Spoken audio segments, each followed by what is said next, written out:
Notre Dame fans, see, this is how it's gonna start, Vince. Notre Dame fans, welcome to our Irish Breakdown postgame show. My name is Brian Driscoll. I'm the publisher of IrishBreakdown.com. This is Vince Sedera, football analyst, and we're going to break down Notre Dame's 24-13 home loss to Cincinnati. It snaps Notre Dame's 26-game win streak. It all but ends any talk about college football playoff at this point in time, especially with the schedule that remains. And Vince, it was just an overall disappointing loss. So we're gonna dive into this. We're gonna talk big picture what our takeaways are from this game. We're going to dive into the play of the offense and the defense, and we're going to, as we always do, provide a lot of analysis, but there's going to be a lot of fire and emotion today too. This was the kind of loss that doesn't sit well because it wasn't just about, hey, you got beat, the other team played well. There are so many issues with this game, Vince, that I want to dive into. We do have a super chat to begin from Jonathan. Thanks, Garbage. John. Appreciate that. We got one from John A1. Our guy John A1 says, thanks, John, again. Let's recover Saturday afternoon IB. Can't say I'm happy right now. I can't shake the thought of this coaching staff being at its ceiling until the offensive coach fundamentally leveled 2-4 loss team. And I think John kind of hit that. And Vince, that's kind of where I want to dive into this. This thing, first and foremost, is this is the reason people say Kelly can't win big games. Mm-hmm. You want to know, if you want to boil, there's a lot that happened today. You want to boil this thing down to the nitty gritty. Here's what it is. Cincinnati talked trash, called Notre Dame out all week, and they backed it up. Do you want to know why? Because they treated this like a game against top 10 teams, and Notre Dame treated this like just another game. And even when being called out, this team still showed up. They got out coached, they got out hit, they got out hustled. They got out everything. They got outplayed. Notre Dame was never really in this game, in my opinion, Vince. And every time you thought that they had a shot, all three phases came up short. This was one of the most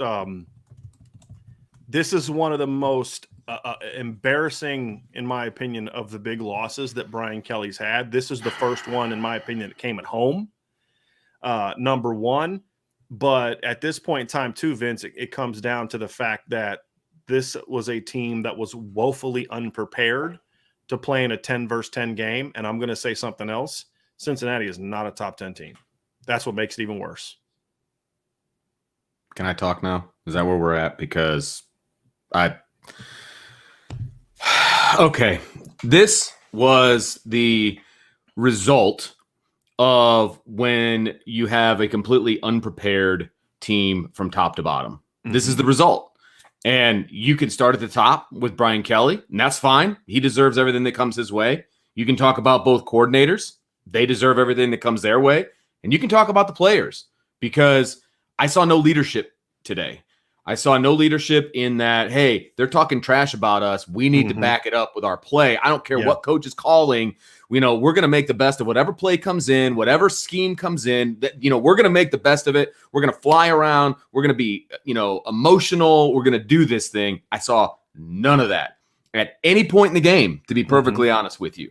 Okay. It was all three facets. Are you kidding me? This right here, Jonathan, we love you. Appreciate the super chat. I don't agree with this. And that's what we're going to get into, Vince. And that's something that, you and I were talking before the show, and because I want to set you up. That's why I'm interrupting, because I want to set you up. You and I were talking before the show, and I was talking about the offense. And you came right back and you said, hey, look, that's all true. But defense had two big chances to really make an impact in this game, and they failed both times. Look, you can't. Obviously, you're not going to be able to operate a championship football team when you have to lean on one side of the ball or the other, as much as Notre Dame has had to lean on the defense. I get that, okay? I totally get that.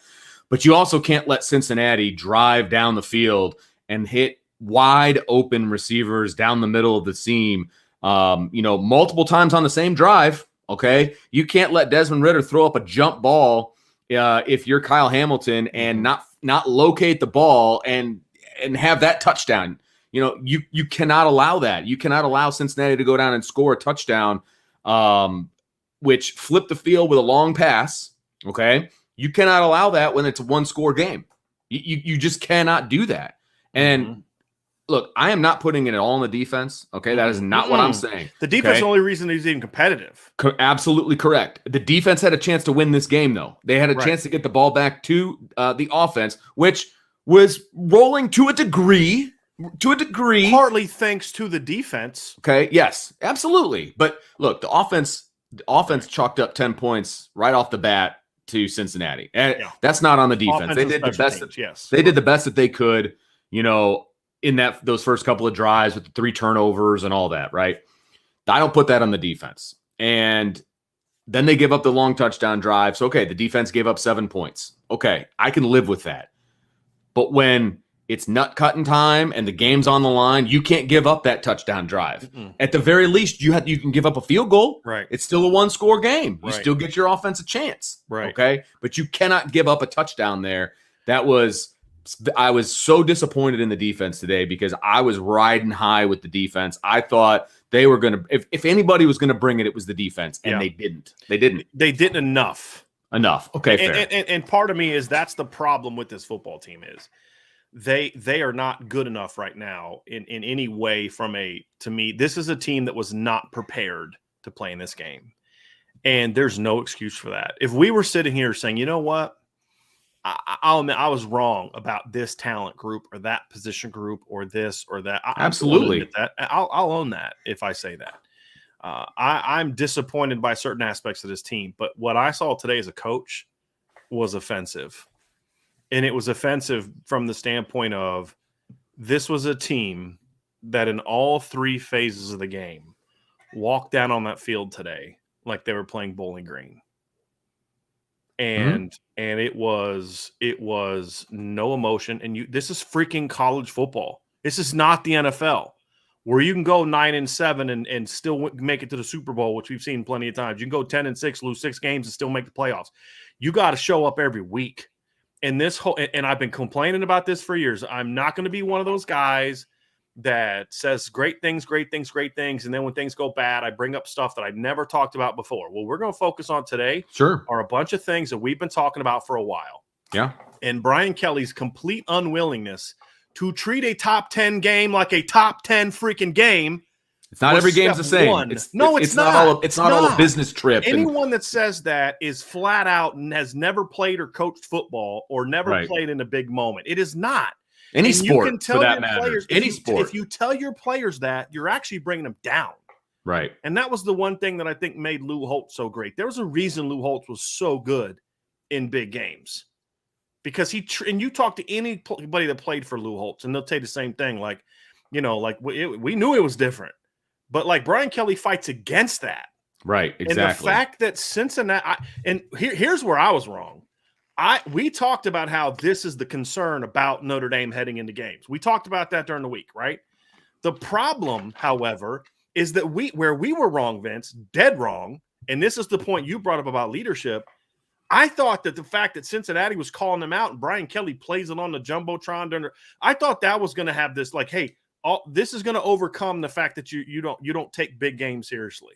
And they didn't. They got their manhood challenged by Cincinnati and they wilted. And there's a reasons for it. We'll get into specific. We're not just going to like hammer this big picture stuff. That's part of it. We're going to get into the specifics of what happened because that's what we do.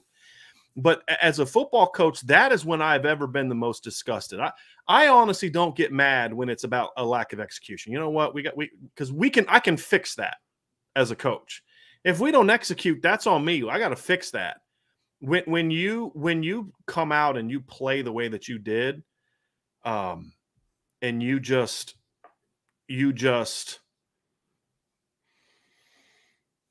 don't even fight, that's embarrassing. Yeah, in my opinion. Yep, I completely. And Neil, I put this up. Neil, thanks for the super chat, and we've got some others to get to, obviously.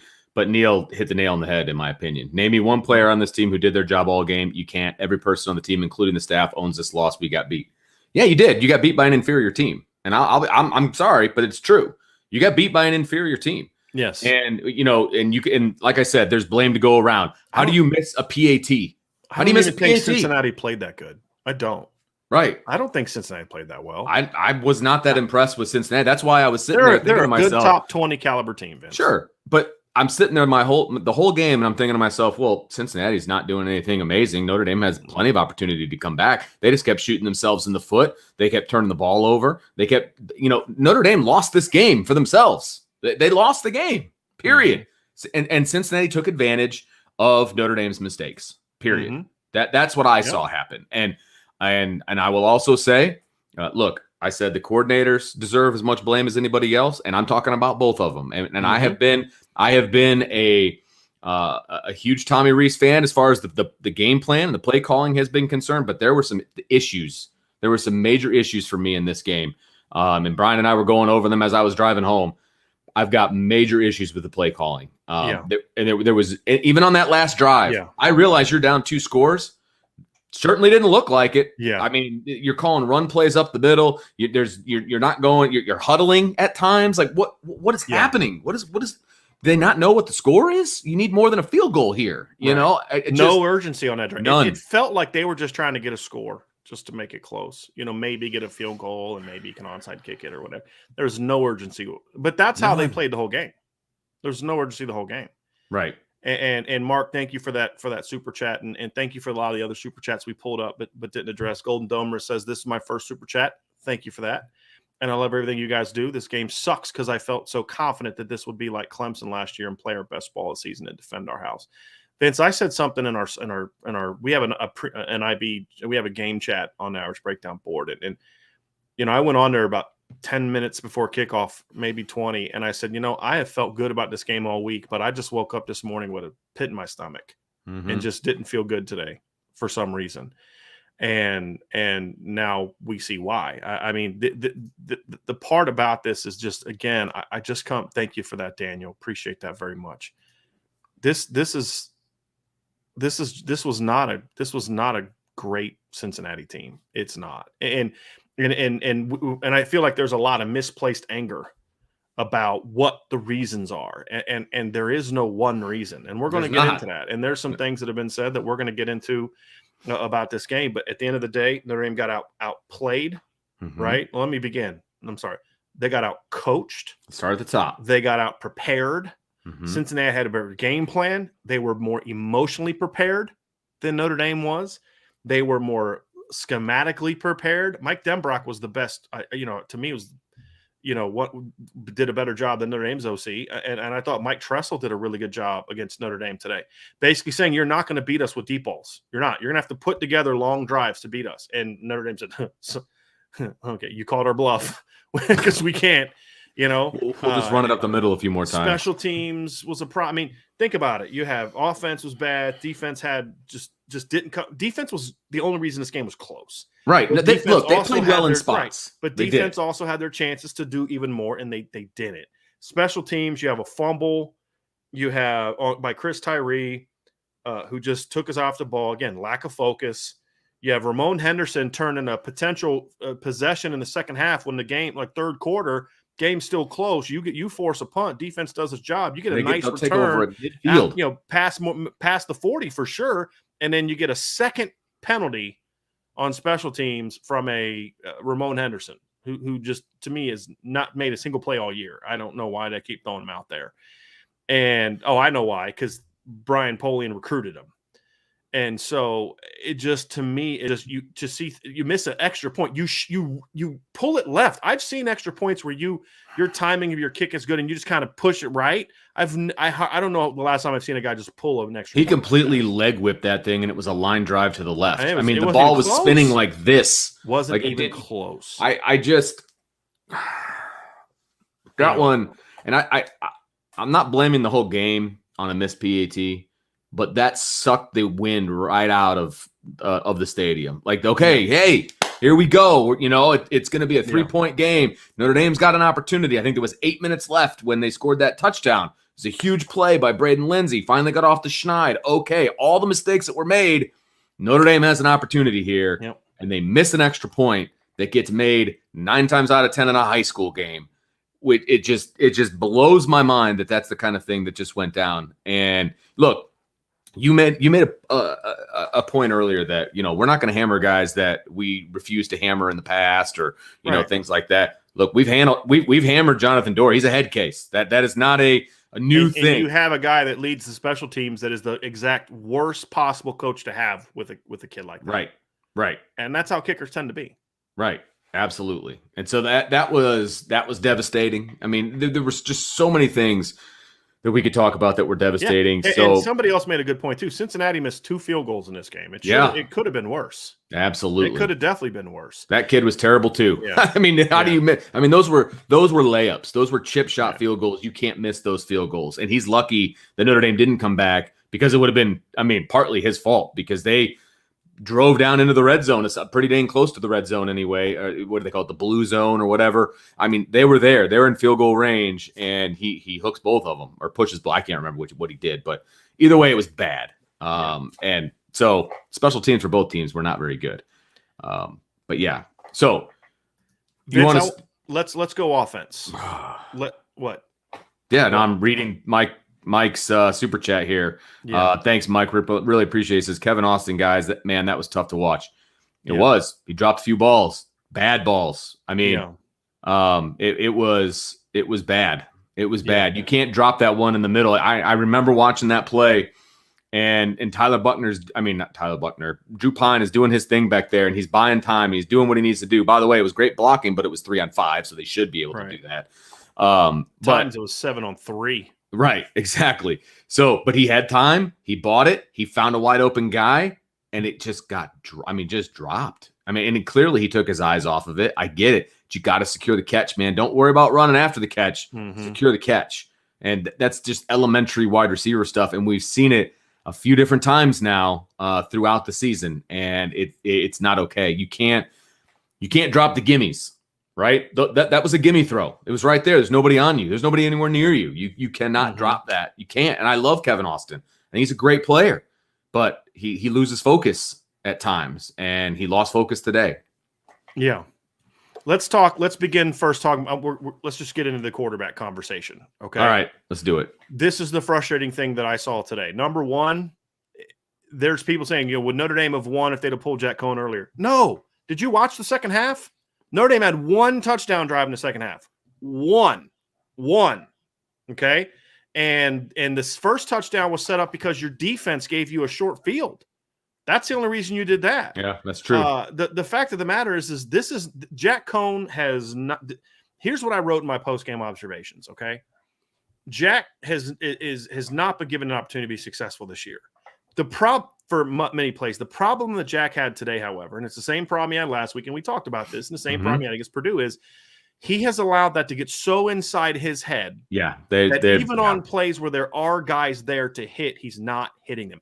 He made a great throw on a 4th down route, which was a great route by Michael Mayer, right? Got that vertical stem, just stuck it hard to get outside. Man, that was a great he had his best pass catching game of his career. He was getting open, and they were trying to game plan for him, and he was still getting open. Great throw there. He had a great 3rd and 13 conversion. But then there's the 3rd down curl route where Avery Davis is right there in the hole, and he just misses them bad. And you can't do that. But hey, folks, if you go back and watch the game objectively, you're going to see that Drew Pine had the same misses. Drew Pine went 9 of 22 in this game. And he had I'd say 2 drops, right? 2 drops. The throw to Kevin Austin, I mean, that's kind of like the throw we talked about Jack Cohn against Purdue. Like, hey, quarterback did his job. You got to make your plays. But, Drew had his mistakes, right? But the fact of the matter is it didn't matter who you played at quarterback. I mean, Tyler Buckner needs to get in there. Well, look what happened now. Yeah, it was not good. It was not pretty. And the timing with which they went to Tyler Buckner made no sense. If you're going to start him on a drive, I get it. Fine. But I did feel like, here's the thing that's frustrating me a little bit, Vince, as I look through the game, I thought Notre Dame moved the ball their first 2 drives. And then once they took Cohn out and put Buckner in, Cohn was never the same. He never did anything after that. If you think about it, he made that terrible decision on the interception. Like that's one of those times where you eat the sack, but it's like they were so in his head about get rid of the ball that he just got rid of the ball and he throws a pick. You can't. If Drew Pine would have made that mistake, I'd have been like, look, man, young kid, he made the mistake. He tried to make a play, tried to force it out of there, and he made a bad pick. You can't have a 5th-year senior making those kind of plays. No, and that's the thing that's hurt Drew. And that's why, the people that have been calling for him to get benched since before the season even started by Jack Cohn. Yeah. Before they even started, you're giving them that ammo because you're making mistakes that a fifth-year senior shouldn't be making. Mm-hmm. And the reality is that it's just got to the point where he's pressing so bad that he's just missing easy throws. Yeah. Easy throws that we've seen him make time and time again at Notre Dame, but then also especially at Wisconsin. Look, this is a different game if they go down and score. Though, right? That's my point, though. Yeah. You're 100% right. If they score right there, you're 100% right. Different game. Yes, I hated the red zone play calling, by the way, all game. The whole game, I hated the red zone play calling. It was terrible. And it was terrible last week, and it was terrible today. Yep. There was one series where I liked the red zone play calling, and I don't even think it was technically red zone play calling. It was calls they made to get into the red zone. But Jack's got to play better there. You can't make that kind of mistake. And so now you get in a situation where you're missing throws that you just can't miss. The second drive, I think, is the one he missed Avery Davis. You're making some plays. You make some nice throws. You do some good things, but then you need to make that next throw. And that's what we didn't see. And we saw that from Drew at times too. I mean, Drew's a young quarterback. He's a redshirt freshman who didn't play a meaningful down last year. He's going to make mistakes. I'm not saying like, oh, Jack's still the guy. I mean, and Brian Kelly had a bizarre comment about Drew Pine after the game. Like, it was a freaking word salad when he was asked about the quarterbacks. Mumbling back and forth. Yeah. And then he was like, well, clearly didn't impress me that much. Otherwise he would have started. What are you talking about? Yeah, and then, it's like he just talks out of his what. Like he tells Catherine Tappan, you thinking about making a quarterback change? No, of course not. We got to protect Jack better. And then he starts Drew Pine. Right, exactly. Which I was fine with. I mean, I said, look, if Jack needed to come out on that first series and play well to keep the job in this game. But then you also run the risk of, but can we afford down 17-0 to have them come out waste the series? Yeah, to potentially waste the series. I had no problem with them making that move there. The move I hated, Vince, and you talked about this on the drive home, is Drew completes back-to-back passes, 15 yards, 17 yards, 2 great reads, great throws, and then they take him out, put Tyler Buckner in the game to try to run the football. And it's the manner in which they're using Tyler Buckner right now is so predictable. It's so predictable that it's not effective anymore. It's just not effective. And so you bring him in on first down, you have him run the ball straight up the gut, and it's no gain. So now you're 2nd and 10. Oh, we're going to bring Drew Pine back in. Well, now you've lost a down. You've lost momentum. 100%. It makes no sense to me. Look, you need 3 downs sometimes to get a first down, and you gave him 2. And you gave a first-time player 2 downs to get a first down when it was really important to continue that drive, and the drive stalled because of it. I did not like their use of Tyler Buckner today. The manner in which they used him, the times that they brought him in, I didn't like it at all. Is it a crappy? Say it, because I know what's in your head. They're not putting Tyler Buckner in position to be successful either. No doubt. These are not anti-Tyler Buckner comments, folks. That's not what I'm saying at all. They're not using him properly. And I will also say that once you got that penalty on that first drive that he was in, now you've got Tyler Buckner trying to drop back in a 3rd and 12 situation. He's not ready for that yet. And I realize it's a crappy situation to put Jack Cohn back in at 3rd and 12. But he gives you a better, at that time, right? He's your starter. He gives you a better chance of making that play than Tyler Buckner does. He just does, right? And then he throws the pick, right? And again, I'm not blaming him for the pick. He got hit, right? He got hit. It was a bad throw because he got hit, okay? So I'm not necessarily blaming him for that. Maybe he makes a completion if he doesn't get hit. Right. But don't put him in that situation. That's my problem. That's my problem. They put all these quarterbacks in bad situations today, and that's a coaching problem. Right from the jump, you put Drew Pine in the game, then ride Drew Pine, right? If you want to put Tyler Buckner in there for a series, but when you're down 17-0, it's the whole we're trying to establish a run game thing needs to go, right? I mean, that's the other thing. As we kind of transition, I think we're going to obviously keep coming back to the quarterback play. But offensively, it's like they have this absurd obsession with saying we've got to establish the running game. And I don't understand why. Look, you suck at running the ball. Until you get rid of your O-line coach, you're going to suck at running the ball this year. Yep. Your 2 most fundamentally sound offensive linemen, other than the Jarrett Patterson, are 2 true freshmen, Blake Fisher and Joe Walt. Yep. They should hire Joe Walt Sr. as their offensive line coach because that was their most fundamental. He played in the NFL. I mean, right? Yeah. Joe played. He's got a great resume. He gave up a pressure late, which again, hey, shocker, a true freshman that played tight end his whole freaking high school career is going to give up a sack at times against a team like Cincinnati, who has a good pass rush. Right. But I thought Joe held his own. Line actually gave Drew Pine a little bit of time late. Again, partly because Notre Dame was blocking 6 and 7 against 3 and 4 man rushes. But, they gave him some time, and Drew hit some throws and missed some throws, and I like the fact that Drew was hanging in the pocket. I mean, he wasn't totally poised. The moment does not get to this kid. I will give him all the credit in the world for that too. I mean, his mistakes were mistakes of a young guy nature. Sure, his mistakes were not the pressures. And here's the thing: we saw it last week. Drew got pressured and hit last week. He got fumbled and hit the ball. He got pressured a couple times today. He got hit a couple times today. He's not letting it get to him yet, and that's my issue with Jack. Is Jack let it get to him? Yeah, my issue with Drew, there were a couple short passes where he tried to throw it a fastball when all you needed was a changeup. Yes, you know what I mean. Yes. But again, young guy mistakes. Exactly, no question. And he was trying to rush it, and he you don't need to throw it that hard. No, right? I mean, it's like instead of hey, give it a flip from the second baseman for a double play. And that stuff you learn by playing. Right. So I'm not knocking him. I'm just saying, those are expected mistakes. But at the end of the day, because your starter didn't play well enough, and because you as a coaching staff didn't put your starter in position to be more successful this entire season, you put Drew into those situations where he's having to play beyond his years. And in some ways he did.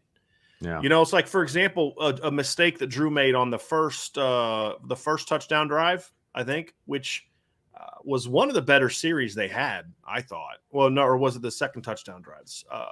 Second touchdown drive, I think is what it was. That was one of the best series that Tommy Rees had. He ran a reverse. Hey, guess what? It worked. Yeah. And it caused Cincinnati to kind of be on their heels a little bit. Right. Then why aren't you giving it to Braden Lindsey? But that's a different conversation. I thought Avery made a nice play there. Look, next play, you go 12 personnel and you put Michael Mayer outside as the X receiver. Love it. Hit him on a hitch route. He catches it, splits the defense for 20-yard gain. Loved it. Then they ran a play. And remember the play we were describing during the week, Vince, where I said, if you're going to take advantage of what Cincinnati does, you take and you run off Ahmed Gardner, you run a wheel route to the running back, and you bring a guy on a crossing. We broke that down. They did that early in the game, and they hit that guy for a big play, the crossing route for a big play. They ran it later, and Drew has Kyron Williams. The DB covered it, but he went real high. That's when you got to bang the Kyron on the back shoulder. Yep. But because they emptied the backfield, even though Drew missed it, and two things happened. Number one, because you emptied everybody out, there was a lot of guys dropping. Number two, because Drew keeps his eyes downfield, he was able to then scramble for 11 yards. I still want to see him bang that. But, again, that's a play call that I liked. But that's also what you talked about is Jack was because Jack's not a guy that's going to run. As much as – this is what made me laugh all spring and summer. Brian Kelly kept trying to feed us that line of bull crap about how Jack Cohn's a good athlete. And we were like, Jack Cohn ain't going to – that's not what Jack Cohn's going to be beating you on. And we're pro Jack Cohn. But Jack would kind of start looking for the pressure. Drew kept looking for ways to make a play. And that's why Jack ultimately wasn't as successful with the offensive line issues as Drew has been. Sure. And that's on Jack. You can blame the offensive line and all those type of things, but that's on Jack. And I don't think they did enough things with Jack to protect him and all those kind of things. But at the end of the day, some of this is on Jack too. But other than that, I mean, to me, Vince, I saw some things I liked from the play calling. There was more crossing routes and things like that. But there were a lot of things that made no sense. And one of the biggest ones is to stop trying to force feed the run game. And when you are going to run it, do it out of spread. Somebody said, hey, what was different on that first running play that we hadn't seen? You know what it was? They spread all four. They went 4 wide, basically. They had a 5-man box. They went 4 wide. Cincinnati had to split out. They had to make one good block, and they made a good block. Kane Madden and Jarrett Patterson had a nice drive off of the center, but there was no second level. Give Kyron the ball and he creases the defense. We never saw it again. Right. And I'm not saying you do that all game, but but then after that, it was like every time they tried to run the ball, it was going back to 12 personnel and, getting your tight end in the game who you're never going to throw the ball to. It's like, look, be who you are. We had a guy, Chamgel, who's been a long time, friend of mine, and he comments on the board, but he made a comment on the board. I did a film breakdown of the Notre Dame running game and from Wisconsin that was on the site this morning, at the website, the message board this morning.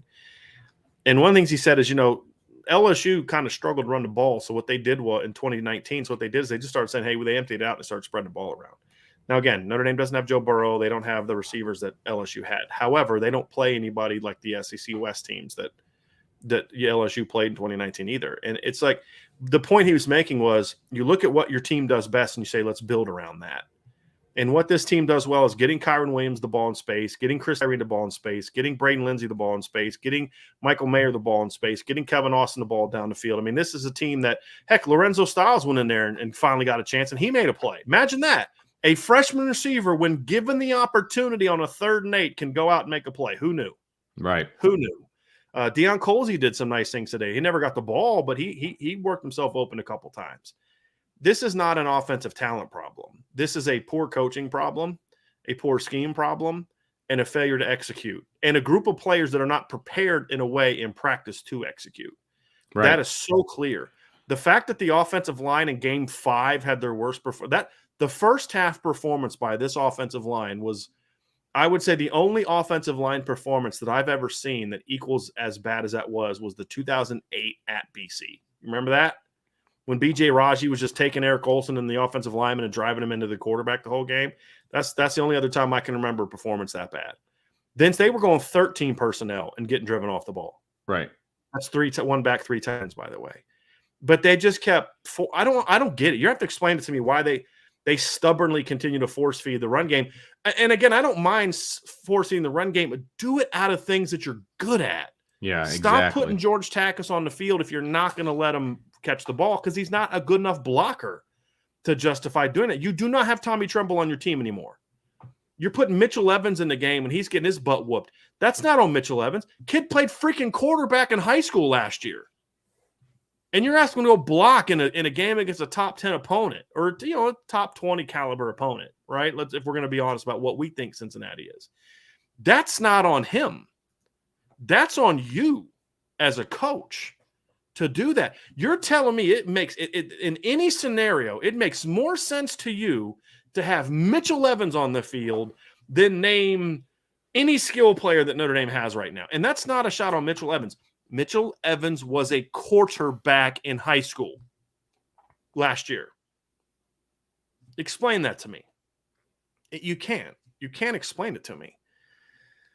So, and then Japheth Martin says, seemed like better O-line play with Pine again. Was that partly because Alt and Christopher were playing? Coincidence? Seems like lots of drop passes with Pine. Is it him not putting touch on the ball or just bad drops? Let's touch on a few of these things, Vince. Okay. Looks like you have an opinion on that first part. I've got an opinion on the whole thing, but I'm just trying to organize my thoughts and not just have like a crazy old man rant. You can do that. I think people would like that. Okay. Trying to find my place here. I don't know if somebody made a comment. Jay made a comment that I want to throw up here real quick, and then I want you to throw this back up. Can you do that for me, Brian? Let me see if I can still have it. I don't have it anymore. Okay. It's okay. All right. Well, I'm sorry, Japheth. Jay says the O-line played well enough to win the game. I'm not putting nothing on them. Wow. Yeah. So I just here's what I want to say. Wow. Did Notre Dame have opportunities to win this game despite the O-line? Yes. Okay. I will say that. Okay. But they played terrible. But there were many areas of this game that were terrible. Yes. Right? That were terrible. They have won the first 4 games despite the offensive line. Right. They had an opportunity to win this game despite the offensive line. They're not good, right? No. They did not play well today. Look, the fact that Notre Dame ran the ball for 84 yards, is it better than 3? Yeah, it's better than 3, okay? But when Kyron Williams is averaging 3.5 yards a carry, Chris Tyree's averaging 4 yards a carry, that's not good enough. Some of those, one of them was like Chris Tyree ran a draw late in the game where Cincinnati was giving them a run. I think Chris Tyree's longest run of the game was that draw or his 8 yards. Run, but it was like they were giving Notre Dame that. Yeah, late in the game. You had a 16-yard run on the first play of the game. There were several. I'd argue at least 20 of Kyron Williams' yards today, Vince, were on Kyron Williams. Sure, I'll give you that. Meaning he was the one that made that play, not the line. I don't see how anyone could say, like one of Jack Cohn's last sacks, he literally hit the top of his drop and 2 guys hit him. Yes, correct. That's what happened on the sack for him because Cade Madden completely whiffed. So he had a guy coming up in his face, and Michael Carmody let a guy go around the outside of him, and they met him. They met at the quarterback. Didn't touch him. And he literally they beat him to the top of his drop almost. Correct. You know, and there's Drew nothing Pine, you can do Drew about Pine that. got pressured a lot in the second half. That's also partly why Drew went 9 of 22. Yeah. The offensive line is not good. Right. It's not but again, good. I you will say, know that. Yes, exactly. So Stop why are you trying to call? Right. Go ahead, Vince. I'm sorry, man. Why are you running the ball that much? Why do you have 28 attempts? That's about, in my opinion, that's about 15 too many. All right? Because you have a much better opportunity to do something in the pass game, whether it's just get it out to your wide receivers, whether, we saw a little bit of screen game, and oh my gosh, it was effective. Right. Screens Except that one time that the right side of the line just allowed 2 guys to come untouched. You remember that play? They ran a slip screen to Kyron. And that's another mistake Jack made that I forgot to talk about. I've talked about in my game observations. Forgive me. Sometimes I think I talked about something because I wrote about it in my post-game analysis. They ran a swing screen to the left and a tunnel screen to the right, and he just threw the swing screen. Based on pre-snap numbers, that ball's got to go to the right to the tunnel. And they might have had something there. Yeah. That's a pre-snap miss. Like when we talked about that play against Florida State, the tunnel was open, but the pre-snap read told him he should have gone to the field to the swing screen. He made the correct decision. In this game, he made the wrong pre-snap decision. That was another mistake. And the problem is when you make mistakes like that and the offensive line is as bad as it is, those mistakes get amplified. Same thing happened with Drew was in the game, is those mistakes get amplified because you can't miss throws that are there because you're not going to be able to do other things because of the play of the offensive line. To answer JFET's question as well, I do think the offensive line played better in the second half at times because they made some personnel changes. They put Joe Alt in the game. Andrew Kristofic played more. I noticed that he was at right guard, I believe, in the last drive or two, and Madden was not in the game. Interesting. Also, Cincinnati changed his game plan when they went up double digits. They weren't bringing as much pressure. Right. And so there were times when in pass pro, Notre Dame was blocking. They were rushing 4. Notre Dame was blocking with 7, including one of the things that made no sense to me. There were so many snaps in this game where they had Chris Tyree and Kyron Williams in the backfield together, and they would just step up and pass block and then release. Drew Brees said at one point, "Oh, they're chipping. They're chipping. No, they're not. They're in there to pass block. They're not chipping because chipping means you get a piece and then you get out on a route. Right. They were not doing that, and it was fairly embarrassing. Yeah, and just look, I get that at times, and there were times they released them on routes. I mean, they ran several wheel routes today, but there's got to be so much more you do with them, right? And you got to stop wasting time on trying to force the run game needs to come. Here's what you need to do. So this is what most good teams do, and this is what most game plans that I was a part of look like, Vince. And I think when you have like last year's team would have been like this, the 2017, the 2015, the 2012 teams would have been like this. Like, okay, we need running the football is going to be important this weekend. So we're going to break down the film. We're going to figure out ways that we think we can successfully run the football in this game. And then we're going to build our pass game out from that. So, hey, look, we really think this week getting 3x1s and, and bringing our tight end backside or do, whatever the game plan you think is, and this is hypothetical, that's what you kind of go with into the week. And then you build your pass game out of that. Now, your third pass game is different. Third down is just, hey, just do whatever you think is going to work on third down. But like your base pass attack needs to be built off of what you think your running game is. However, when you're in situations like Notre Dame is in, where you're not good at running the football, and the personnel that you have to put on the field to even be competent running the football, and even then you're barely competent, if that, it hurts you in the other area where you're supposed to be good. That's a poor coaching decision.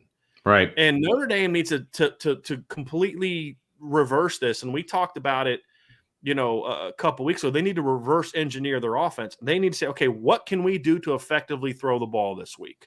What are the how can we make sure that Michael Mayer, Kevin Austin, Lindsey, Tyree, Williams, Davis, all these guys, what can we do to attack their personnel? How can we go after this safety that's not any good? I was actually happy to see Cincinnati prove me wrong because I was under the impression they've outlawed seam routes to tight ends. I thought that was an NCAA rule this offseason because the NCAA sucked, so I just assumed that they outlawed seam routes by tight ends. Cincinnati proved me wrong. They hit a couple seam routes to their tight ends, so I was wrong on that. I say with great sarcasm. But the point is, build around what's going to get your pass game going. Right. Then from that, figure out how can we run out of this? Because that's the only way you're going to have success. Because when you put Mitchell Evans in the game and you're putting George Tax in the game, you're taking off Braden Lindsey or Chris Tyree or Avery Davis or somebody that's better than Mitchell Evans and George Tax. Yeah, right. Absolutely. You're taking what you're good at. Get a 2-yard gain on 1st and 10. There's very few things they're good at right now. Okay, and when they're good, they're throwing the football effectively. Right. And it just makes no sense to me why you're trying to be something that you can't be. It's embarrassing. Is what it is. It's just embarrassing. Yeah. So. I don't have the answer to this, Golden Domer. I don't. I have a feeling it's a Brian Kelly thing, but I also think it's when you say that's a BK or Reese thing, you have to remember that Tommy Reese played for Brian Kelly for 4 years. I think he tried to get in the NFL for a year. He was an assistant to an assistant in the NFL. I don't mean that disrespectfully. That's just what it was. Cool. I just don't remember what the specific title is for that. But he was under some good coaches. The Chargers. He coached as a GA for a year at Northwestern, and then he's been with Brian Kelly since then. His entire adult life has been almost exclusively with Brian Kelly. Sure. So something's going to rub off. You don't have to tell him that. Yeah. But would it shock me if Brian Kelly did that? No, it wouldn't. But again, that you just need to stop being stubborn and just say, hey, look, figure out how to run the ball. How can we use our pass game as an extension of the run game? How can we use our pass game to set up the run? Because again, they did that on the first play of the game. Go back and watch. They went super wide. Cincinnati had to vacate the box a little bit. Otherwise, they're going to pull and throw an RPO outside because they did. They ran RPOs. They ran a little look. And those haven't been used as much either, by the way. Receivers aren't blocking well in the run game either. I mean, there's nothing about your team other than there's only one thing that's good about your run game right now. And that is simply you have 2 great backs. But, it doesn't matter because the rest of your team stinks at running the ball. So how can you utilize the rest of your offense to do it? And we didn't see that today. We see a team that looks completely differently when they're trying to throw and when they're trying to run, meaning how they line up. I mean, it's so tendency oriented. It's not fun. Now they did a decent job of throwing more out of 12 personnel today and running a little bit more out of 11 personnel, which was a bad tendency they had last week. But it's an unnecessary decision to try to run a football. And I mean, it sucks and it disgusts me that we have to sit there and say that you're Notre Dame. You're not going to run the ball. You try something else. But the important thing here is that you have to know who you are. That's my biggest issue. Like, stop trying to fit a round hole, a square peg in a round hole. Right. You're wasting all of our time. Just stop it. Be good at what you're good at, right? Just be good at what you're good at. It just bothers me so much now. There's a lot of this, like the super chat from Justin. I mean, there's a lot of this, and I trust me. Yeah, I get it. Here's another one from Irish FB 2021. Appreciate it. And in case we don't say it when we're pulling these up, we thank everybody for the super chats. I mean, we're just trying to keep a flow to the show that people have asked us to do, but also still trying to honor those. And so we're trying to bring them up as we see them. Yeah. And I know there was another. I'm gonna. JFeth had some other parts of his question you did in the super chat. Do not give another super chat, but if you could put the second part of your question that we lost in there, I'd appreciate that. But Richard Maltby with another one as well. Sorry, Vince, we were kind of going for one at the same time. Yep, here's another one from Irish FB. Thanks, man. Appreciate it. That's about a half hour from now, so good luck, everybody. Yeah. Look, with that. And I've said this, Vince, I don't call for people to be fired. It's not my job. Doesn't matter. As a former coach, I'm not comfortable doing that. What I will say, however, is, and he's correct on this, what I will say, however, is this is a very poorly coached offensive line. We talked about it in 2018. We talked about it in 2019. Talking about it now. The fact of the matter is this was our worst fear. Yes. I never thought it would get this bad. There's things I can't say, but let's just say that the Harry Hiestand fingerprint was on last year's team a lot more than people realize. A lot more than people realize during the summer and in season. And that's gone. And that's partly why we're saying, look, you can say, well, it's new guys. Look, the fact of the matter is you have a 5th-year senior that's got what's Josh Lugg got now? Like 14 starts under his belt. Mm-hmm. Cade Madden was a 3-year starter at Marshall. if the Kane Madden that played at Marshall is the guy we were seeing at Notre Dame right now, he'd be a solid football player. He might be the worst one on the line as right now. much as we dogged on him this summer, I never thought he'd be this bad. No. Never. Because what did we say? He's going to fight and he's going to have good technique and be assignment correct. His technique is awful. And there's a reason for that, because he's not being prepared to play with technique. Did I say this yet, Vince, about the urgency off the ball compared to Cincinnati? Did I say that to you before the show? Have I said that? I can't remember. I remember hearing it come out of your mouth. I watched Cincinnati's receivers and tight ends just come off the ball like their hair's on fire, like it's the most important thing in the world. And then I watched Notre Dame's guys like telegraph. And that's what that tells me, is that's a team that's more focused on scheme than they are how to play the game. And that's the difference between a Luke Fickell coach team and a Brian Kelly coach team. Is Brian Kelly's coaches, are, especially on offense, are trying to outsmart you. And Luke Fickell has an offensive coordinator on his staff and a defensive staff, and he's a head coach that says, hey, we're going to play the game the right way. We're going to play hard. And that's why Cincinnati didn't execute that well. They didn't have a real exotic scheme. The reason they beat Notre Dame today, because they were the far more better prepared and better coached football team today. And the playmakers that they have stepped up and made plays when they needed them to. That's the difference. Yeah. There was only one position on this field where Cincinnati had better talent than Notre Dame, clearly, and that was whenever Clarence Lewis was matched up against Alec Pierce, which is why we talked about he neaded to play better. Yes. But, that's just, to me, that's... We'll talk about that more when we get to the defense. Yeah. But that was a problem. We got a big one here. Irish FP 2021 with the huge super chat. I appreciate that very, very much. Based on the current state, what team can Notre Dame score more than 17 points against, 8-win ceiling now? Let's not go down that road tonight. I appreciate the super chat. There are teams that Notre Dame faces from here on out that have far worse problems than what Notre Dame has. Absolutely. Okay. Absolutely. The only team that they play moving forward, there's two teams that they play moving forward that were giving up fewer than 27.5 points per game. That's Virginia Tech and Georgia Tech. Georgia Tech gave up 42 points in the first half to Pitt. Okay. Now, Notre Dame's offense is a problem. No doubt. And there's going to be a lot of games that are going to be far more competitive than they should be. And I'm genuinely concerned about a number of games now that I was not concerned about 24 hours ago. Because what we're seeing, Vince, the problem is, and I think this is where a lot of this angst that we're seeing right here from his super chat is, this team is getting worse after 5 games. The offensive line is getting worse. Jack Cohn is getting worse. The receivers are getting worse after 5 games. The defense took a step back tonight. But that was after 4 straight games or 3 straight games of getting better and better. But they took a step back, right? In certain situations. The defense also did some really good things in the game that we'll get into. But that, to me, is the angst that a lot of people have right now, is you're progressively getting worse. There are simple, basic football 101 things that you can't do right now. Vince, have you ever seen a Division I Power 5 offensive line fail to execute a simple line slant or twist ever? And it happens game after game after game. So what that basically is, so I'm going to try to do a little football 101. Let me get a pen here, okay? So it's driving me crazy, Vince, because this is just inexcusable. So you see this right here? Okay, so the end is essentially this backwards thing is going to get me. They're doing this basically, right? That and that, basically, right? He'd go a little wider, but it's hard for me to do this backwards. Okay, that's a simple football 101. You install this in the 8th grade line stunt. And I guarantee you Notre Dame has been beat by this at least 10 times this year, including today.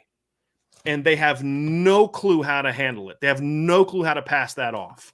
How is that possible? How is that possible? They should have learned that in high school. Yeah. High school. And I guarantee you Michael Carmody knew how to do that in high school. I guarantee you Andrew Kristoff and Zeke Crow knew how to do that in high school. But they're not being prepared on how to execute it at Notre Dame. That is a coaching problem. And you can say, oh, they don't have the athletic. I'm going to grant the premise that Notre Dame lacks talent along the offensive line. I'm going to grant that premise just for the sake of argument. That doesn't justify what we're seeing from this offensive line. That doesn't justify you stopping your feet at the point of contact, of you having no concept on how Vince, You coached high school football in the South Bend area. It's not exactly a beacon of the best football in the country. Nope. And you see those twists on a daily basis, a Absolutely. game-by-game basis in South Bend High School. You know what I mean? And you know, I coached D3, 1AA. I had D3 linemen that knew how to handle simple twists and stunts. And it's not about talent. When they have no clue who's going to the other guy, that's not about talent, folks. It's not about athleticism. That's a group of guys that are completely unprepared for what's happening to them. Correct. Completely unprepared for what's happening to them. That's a coaching problem. And I think that's a lot of the angst that I have and a lot of other people have is they watch this team play on offense, and there's no fight, there's no battling, there's no scrapping, and it's so obvious this team is not coached well. And people are banging on Tommy Reese and all that, and I get all that, right? He didn't have a good game. He didn't have a good game. But here's the reality. You handed the reins of your offense over to a 28-year-old, really Correct. smart 28-year-old, and then handcuffed him with two piss-poor coaches at arguably the two most important positions in his offense. He's got a garbage receivers coach and an even worse offensive line coach. Full stop. And then the 28-year-old ain't the problem. You name me an offensive coach who could do what Notre Dame is doing even at all on offense with an offensive line that doesn't know how to execute a half slide protection, that doesn't know how, when doing a mic protection, to handle an inside twist from your linebackers. What are you supposed to do? What play call are you supposed to go to? Right? It's embarrassing. That's a Brian Kelly problem. And I'm going to write an article about this week. Brian Kelly's two biggest flaws. I'm going to do my rant, Vince, and I'm going to give you the chance to do your rant next, okay? Brian Kelly's two biggest flaws as a coach were exposed today. And here's the thing.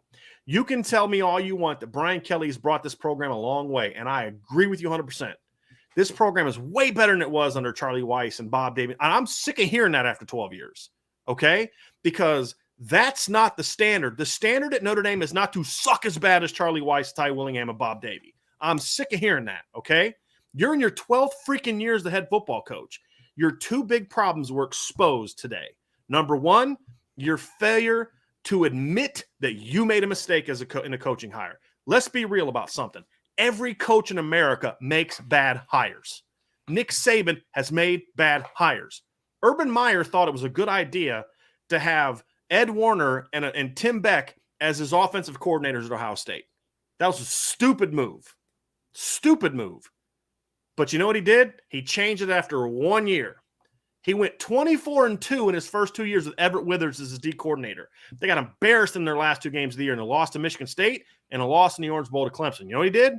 Everett Withers he got a head coaching job at James Madison. That's like Charlie Molnar going to UMass, right? That's you'll find another job kind of hire, right? Brian Kelly has failed to do that. He failed to do it with Brian Van Gorder. Everybody in the country knew after the first season that Brian Van Gorder was not the answer. We definitely knew in 2015 when he couldn't even get a team with Jalen Smith and Sheldon Day and Cole Luke and Kavari Russell and Max Redfield. And Matthias Farley has started full season in the NFL. He could not start in the secondary for Notre Dame in 2015. That's how good they were in the secondary. You had four starting defensive linemen that are all playing in the National Football League right now. You had arguably the greatest linebacker in the last 20 years at Notre Dame playing at will linebacker, and you still gave up about 25 points a game. Why? Because you were unwilling to admit that you made a mistake, something that every coach does. Every coach does. He hung on to Autry Denson for 4 years when everybody that covered the program knew that Autry was an average coach, because you don't have to be a great coach to be an average coach at running back, right? And he did not recruit at all. Love Todd Light, but Todd Light wasn't recruiting his last couple years. Everybody knew it. And now look at the cornerback depth chart. We're hoping that some freshmen step up because Clarence Lewis is a good kid, but he ain't getting the job done. Right. Okay? And Brian Kelly's his fabrications about how the players wanted Jeff Quinn. No, there was one person that wanted Jeff Quinn as the offensive line coach. One. It was Brian Kelly. It's the only person that matters. Chip Long didn't want him, and the players didn't want him. And I don't mean in this disrespect, like, I hate that guy, I don't want him. I mean, they wanted other guys. The guys that the players and Chip Long wanted is currently the offensive line coach for the Tampa Bay Buccaneers. He's got a big fat Super Bowl ring on his finger. Okay? That's a fact. That's not a guess. That's a fact. That's something that I knew at the time from the horses' mouths, plural. Okay? 100% fact, not opinion. Fact. Brian Kelly's the only person who wanted Jeff Quinn. I get the loyalty. But your loyalty number one needs to be yourself and your players, not an offensive line coach. And we knew in 2018, and we definitely knew in 2019, that Jeff Quinn was not the answer. He brought in Chris Watt, something the players wanted in 2019, but Brian Kelly refused. Then they went to him again after 2019, and he finally relented, and look what we saw. And now we're back in 2021, and we're making all the excuses in the world about how a fifth-year senior right tackle and a sixth-year preseason All-American right guard and a junior left guard, and your most fundamentally sound player is a true freshman left tackle who never played offensive line until he got to Notre Dame because he was a tight end in high school, Joe Alt. That is why that is, and then the other one is Brian Kelly's failure to realize that big games at Notre Dame are freaking big games at Notre Dame. And it's okay. Top 10 opponents it's okay. Is embarrassing. It's okay to have a big game and call it a big game going in. And if that's Cincinnati okay. would have outplayed you today, I'd say, you know what? Cincinnati had a better, Cincinnati was better than we thought they were. I've said that before. That's not what happened today, Vince. You were emotionally and fundamentally and schematically not prepared to beat Cincinnati. Brian Kelly's, well, we have a Clemson and an Alabama problem. Well, now you got a Cincinnati problem. Which is embarrassing because that's where you came from. Like, it's embarrassing. You would think he would have enough inner motivation to beat the school that he came from. That's one of the reasons I really thought that they were going to be good this week, Vince. Right. I was like, there's no way. Brian Kelly knows he cannot lose this game. Right. Yep. Huge step backwards. I mean, those two, Vince, am I off base here? No, I mean, those not two at all. things have been his problem his entire tenure. Right. And his refusal to make the changes just. And Justin, no, I don't think he's going to do it because I don't think he's going to have his feet held to the fire like he did in 2016. He wasn't also the one who did the primary pursuing of the new coordinator hires. Right. That's what I'm saying. He's not going to have his feet held to the fire. That was led by Jack Swarbrick and Chad Klunder. Right. Not Brian Kelly. Now, Brian Kelly eventually became part of the process. But that's just a fact. Yep. He did that in 2016 because he had no choice. Correct. If he didn't do that, he would. Yes, exactly. I'm agreeing with you. Yeah. He wouldn't have had a job if he wasn't willing to make those changes. You think Brian Kelly walked into the coach's office after the Duke game and said, yeah, Brian Van Gore's got to go? No. Jack Swarbrick walked into the coach's office and basically said that. I don't think they were, Matt. Go ahead, Vince, you answer. Yeah, no, the Golden Domer, thanks to the super chat, none of it was masked by Book being elusive. None of it. They were actually able to move teams in the run game. Yeah. Period. Last year. That 8-9 guys in a box. Correct. So none of it had to do with Book being elusive. That's hogwash. Yeah. that's hooey. Now did Book make some? But see, another thing too is a lot of Book's success last year running the ball were on pass plays, right? Correct. And so you could make the case that some of the things were. But look, I don't care if Ian Book is a quarterback or not. Ian Book is not a Houdini. Last year Ian was a great compliment to last year's line because even when they would get beat, they'd still keep a body on a body. And then Ian would use his vision and his athleticism to find openings. Right. But it's because they were doing a bot. Ian Book would be getting sacked a ton right now. And at times he'd be losing even more yards because Ian was athletic enough to spin out, but he'd have been spinning out right into another defensive corner. Correct. Yeah, exactly. And this isn't a knock on Ian Book at all. This is a comment about it.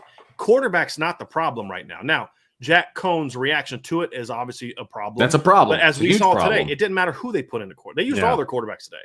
Correct. And they still lost. And the quarterback, like I said, Drew Pine did some really nice. I love that kid's poise.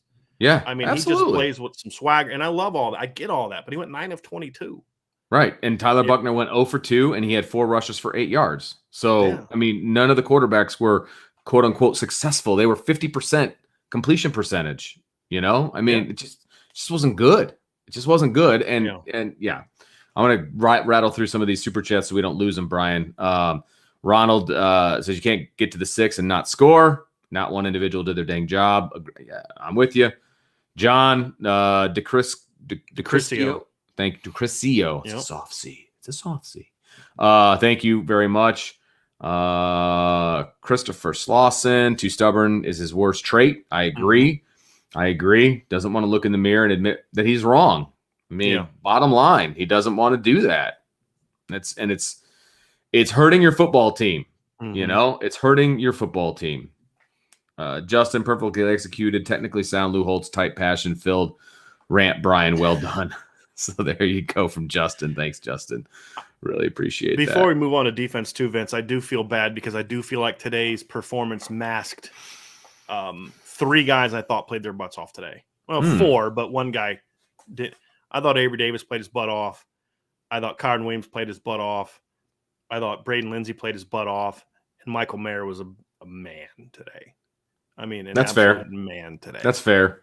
Absolutely. I remember texting you, after one of the Avery Davis catches, old reliable. Like he doesn't get as much credit as he deserves for what he has done as a receiver in this offense. I mean, he had 3 catches for 39 yards. I get it, but they were huge catches. He was open. Talking about the early third down where he gets into that hole. It's just an easy pitch and catch. I mean, it should be about as easy of a throw. And it's a throw that Jack Cohn made multiple times in the first 2 games that he's missing now. That's on Jack. So they gave you enough time on the play. Avery got open. You got to make that. You can't blame that on the offensive line. A lot of the things you can blame on the offensive line. That you can't. Oh, a lot of things, but not all of it. It's not. This is not all an offensive line problem. Now maybe that's the roots. Like that's kind of the stem of. But it's not the whole problem. Right? It's not the whole problem. Irish FB 2021. Losing today is the only chance that there is for BK to make some hard choices and changes. A come from behind win would have led to nothing. Pray this loss does lead to something. I think you're wishful thinking. That's what I'll say. I'll say wishful thinking, and I hope you're right. I really do.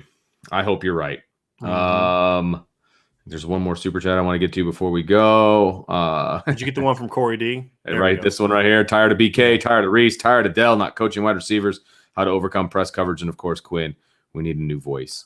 And again, people, not people. That sounds rude. I apologize. IB family, we all have to come to grips with the fact that Brian Kelly isn't leaving unless he wants to leave. That's where we're at with the Brian Kelly tenure.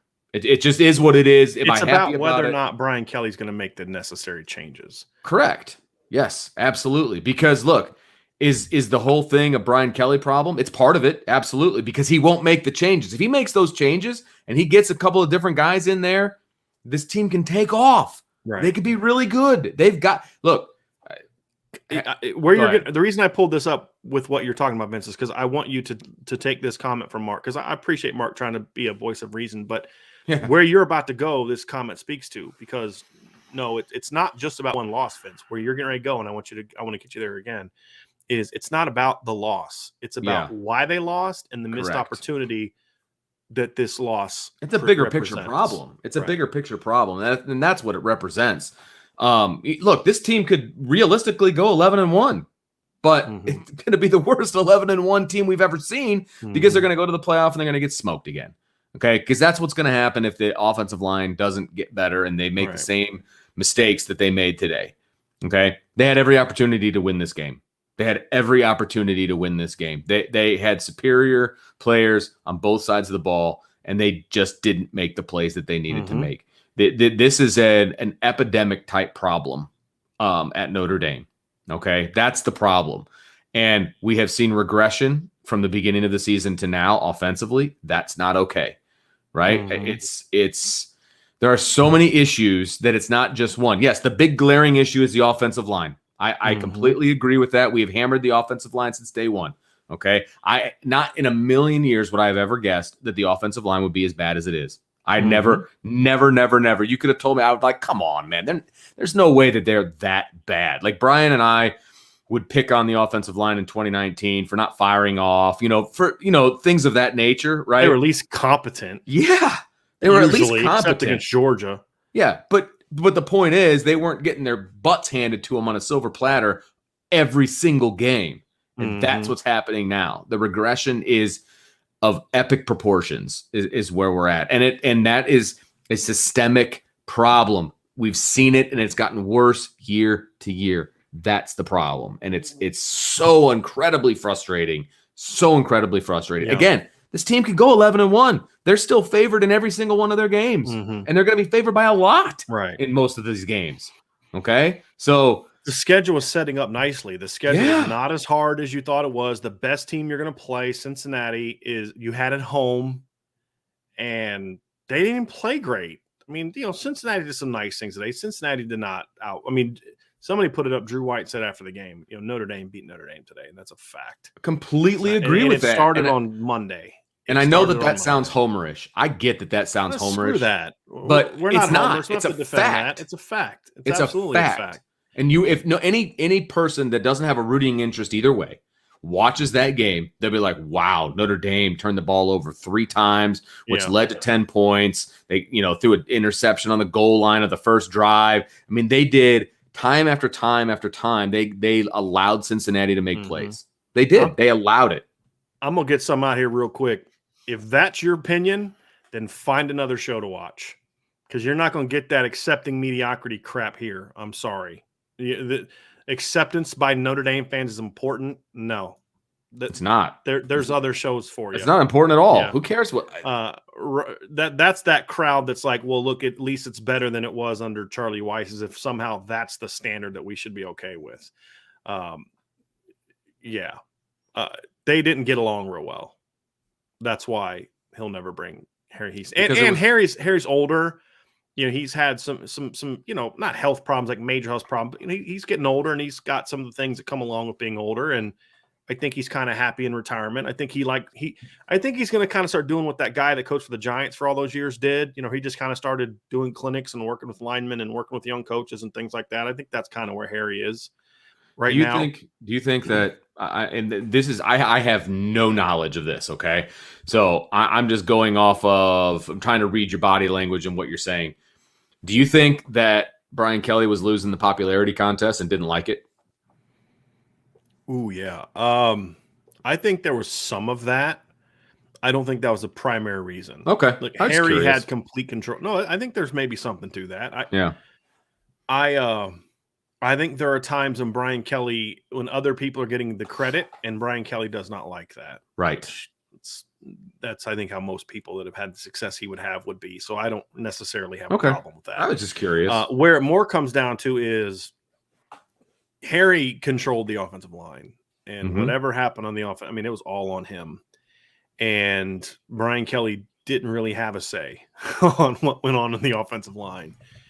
And I don't think Brian Kelly liked that. He couldn't control Harry Heast in the way in which he can control Jeff Quinn.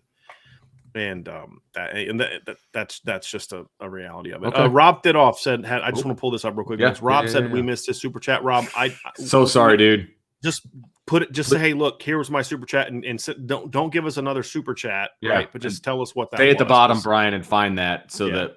Where are you at, Vince? I am at 748. Okay, so you're far enough ahead of me to do that.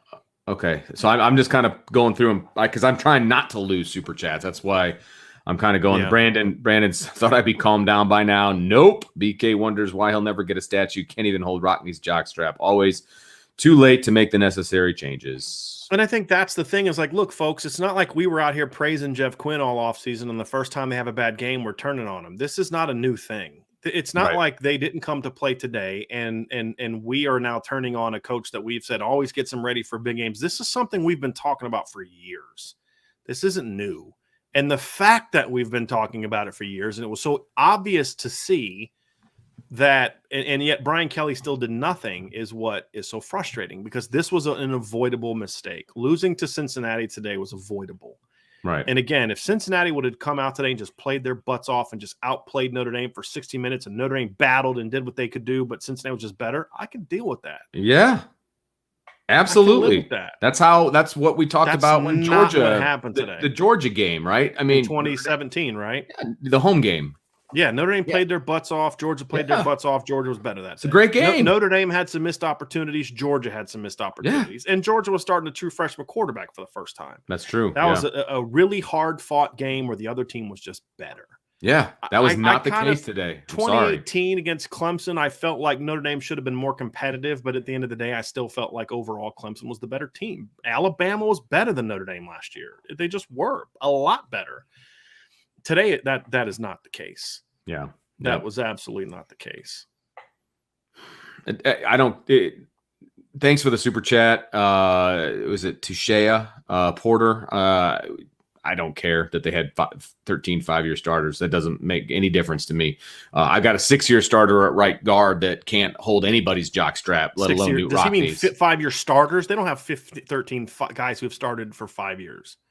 Is that what he's saying? That they have? I don't know. Well, that's starters? a good point. If that's what they're saying, then no, that's not even close to true.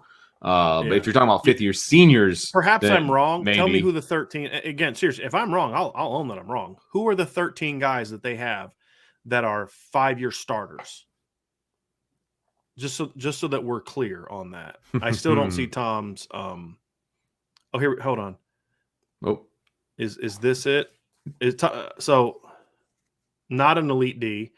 An elite D would have I think I saw Cincinnati. that earlier. Yeah, I agreed. They did not play elite today. They did not. Yeah, that was my Dame hasn't been an elite defense all year, Vince. They played elite last week. Fair enough. And look, that was my biggest issue in this game, to be perfectly honest with you. Because look, I expect 0 from the offensive line. I do. I go into games expecting nothing. So anything they can give me, I'm happy. Okay, that's why I'm like, oh, offensive line played okay because I expect nothing. I was more upset with the defense today because they had every opportunity to win this game for Notre Dame. Yeah. The 2 touchdown drives were atrocious. Those were all in the defense. 100%. The offense giving you short fields, right? So let's just we talked about the offense. Let's transition. Let's talk. Let's give our analysis of what we saw on defense, Vince. Yeah, I think that right there is I think Marcus Freeman's done a lot of good things. My opinion of Marcus Freeman has not changed at all. This, however, is kind of why I said let's let him coach a while first before we anoint him as the next head coach, because he's still learning. He's 34 years old. He's still learning. Sure. And I do not understand. And unless he's being taught to, hey, look, unless he's being told to back off late in the second quarter, which I don't think Brian Kelly gets on the headset and, hey, Marcus, drop Isaiah Foskey into coverage. I don't think Brian Kelly's doing that. I think that's a Marcus Freeman decision. And I think it's a poor decision. I mean, when you watch what Marcus Freeman does or Isaiah Foskey does when he rushes, why is he dropping into coverage? Why do you have Isaiah Foskey dropping into coverage on the same play where you have Bo Bauer in coverage? It's 2 of your worst cover. I mean, Isaiah Foskey's a great pass rusher. Let him rush the coverage guy. And if you're going to play, and if you're going to do that, then just go 3 linebackers. Just put a pure linebacker on the field. But here's my thing: is what we know you're good at is when you attack. And every single time this season that they have done this, it was whether it was against Purdue, against Wisconsin briefly last week, against Florida State. Every time they've done this, the other team moves the ball and scores. Mm-hmm. And I thought they learned their lesson. Yeah, but, agree. Yeah. I thought I would rather you just hit a big play for 80 yards because we were doing what we do than to let them score the way that they did at the end of the first half. Right. Where you're basically just giving them, you're giving them room. Brian Kelly said, what was it he said after the post game or after the game, Vince? He said, we were, I'd have to go back and read the transcript again, but we're trying to, hold them or something like, no, just do what you do. Because when you do what you do, they couldn't move the ball on you until that last drive. Exactly. But again, even then it was kind of like, just kind of going away from really just the attacking thing. And that was, to me, that was the big mistake today from a coaching standpoint. Now, one area where Cincinnati did outplay Notre Dame is Cincinnati's receivers outplayed Notre Dame's secondary today, flat out. That is the one position where I felt like the other team, it wasn't necessarily about coaching, although Clarence Lewis, gets a little grabby and things like that, but he just got beat. I mean, he just got smoked, and they didn't do enough to adjust to that. But the Cincinnati, I mean, a backup receiver, a kid that didn't even start for them, smoked Notre Dame's All-American. Now, Kyle recovered because of the underthrown ball and had a chance to make a play, but he got beat on that route. And if the ball's out over top, it wasn't a great ball by Desmond Ridder. If the ball's out over top, Kyle doesn't have a chance to make a play on that ball. They got outplayed in the secondary, except for one guy, and that's Cam Hart. I was just going to say, I was just about like, Cam Hart played pretty well. But, and again, I'm looking for positives, obviously. And TJ, Mhm. I think your wife hit it right on the head, by the way. Marine wife thinks violence of action, passion, and coaching and belief makes the difference. Yeah. Yeah. If Notre Dame would have played with like 2 of the 4 of those things, they win this game. And that's why I don't buy comments like this. Again, appreciate the super chat, but no. So they literally caught us on a transition year. You can't even be upset. They played their best game and barely made it. No, they didn't. I don't know how much of Cincinnati you've played, but this isn't even close to their best game. They celebrated the way they did because they have never been on that stage. Yes, that's part true. I absolutely agree with that. What transition year is Notre Dame in? I get so tired of hearing that. Oh, they're in a transition year. They're not in a Georgia transition just year. went out and beat Arkansas today 34-0 with their backup quarterback. Right? Because JT Daniels is hurt. They have like 3 of their top 4 receivers are hurt. Right? I'm so tired of this transition. This is something that Notre Dame fans have come to accept, and this is the thing that drives me the most crazy. They accept this. Correct. Some do. And again, this isn't a personal attack on you. I get it, because I do think that some Notre Dame fans have convinced themselves that if it's not Brian Kelly, then it's back to Charlie Weiss, Bob Davie, and Ty Willingham, and that's nonsense in my opinion. Right? We can praise Brian Kelly for the job he did and say that this isn't okay, but here's the thing, okay? Here's the thing. Even if I granted you this premise, which I don't, but even if I granted you this, that doesn't excuse how Notre Dame lost today. Again, I'm not upset that Notre Dame lost to Cincinnati. I'm upset of how and why they lost to Cincinnati. The fact that Cincinnati played harder. That's not an experience thing. And the fact that Cincinnati had a better game plan, that's not a experience problem.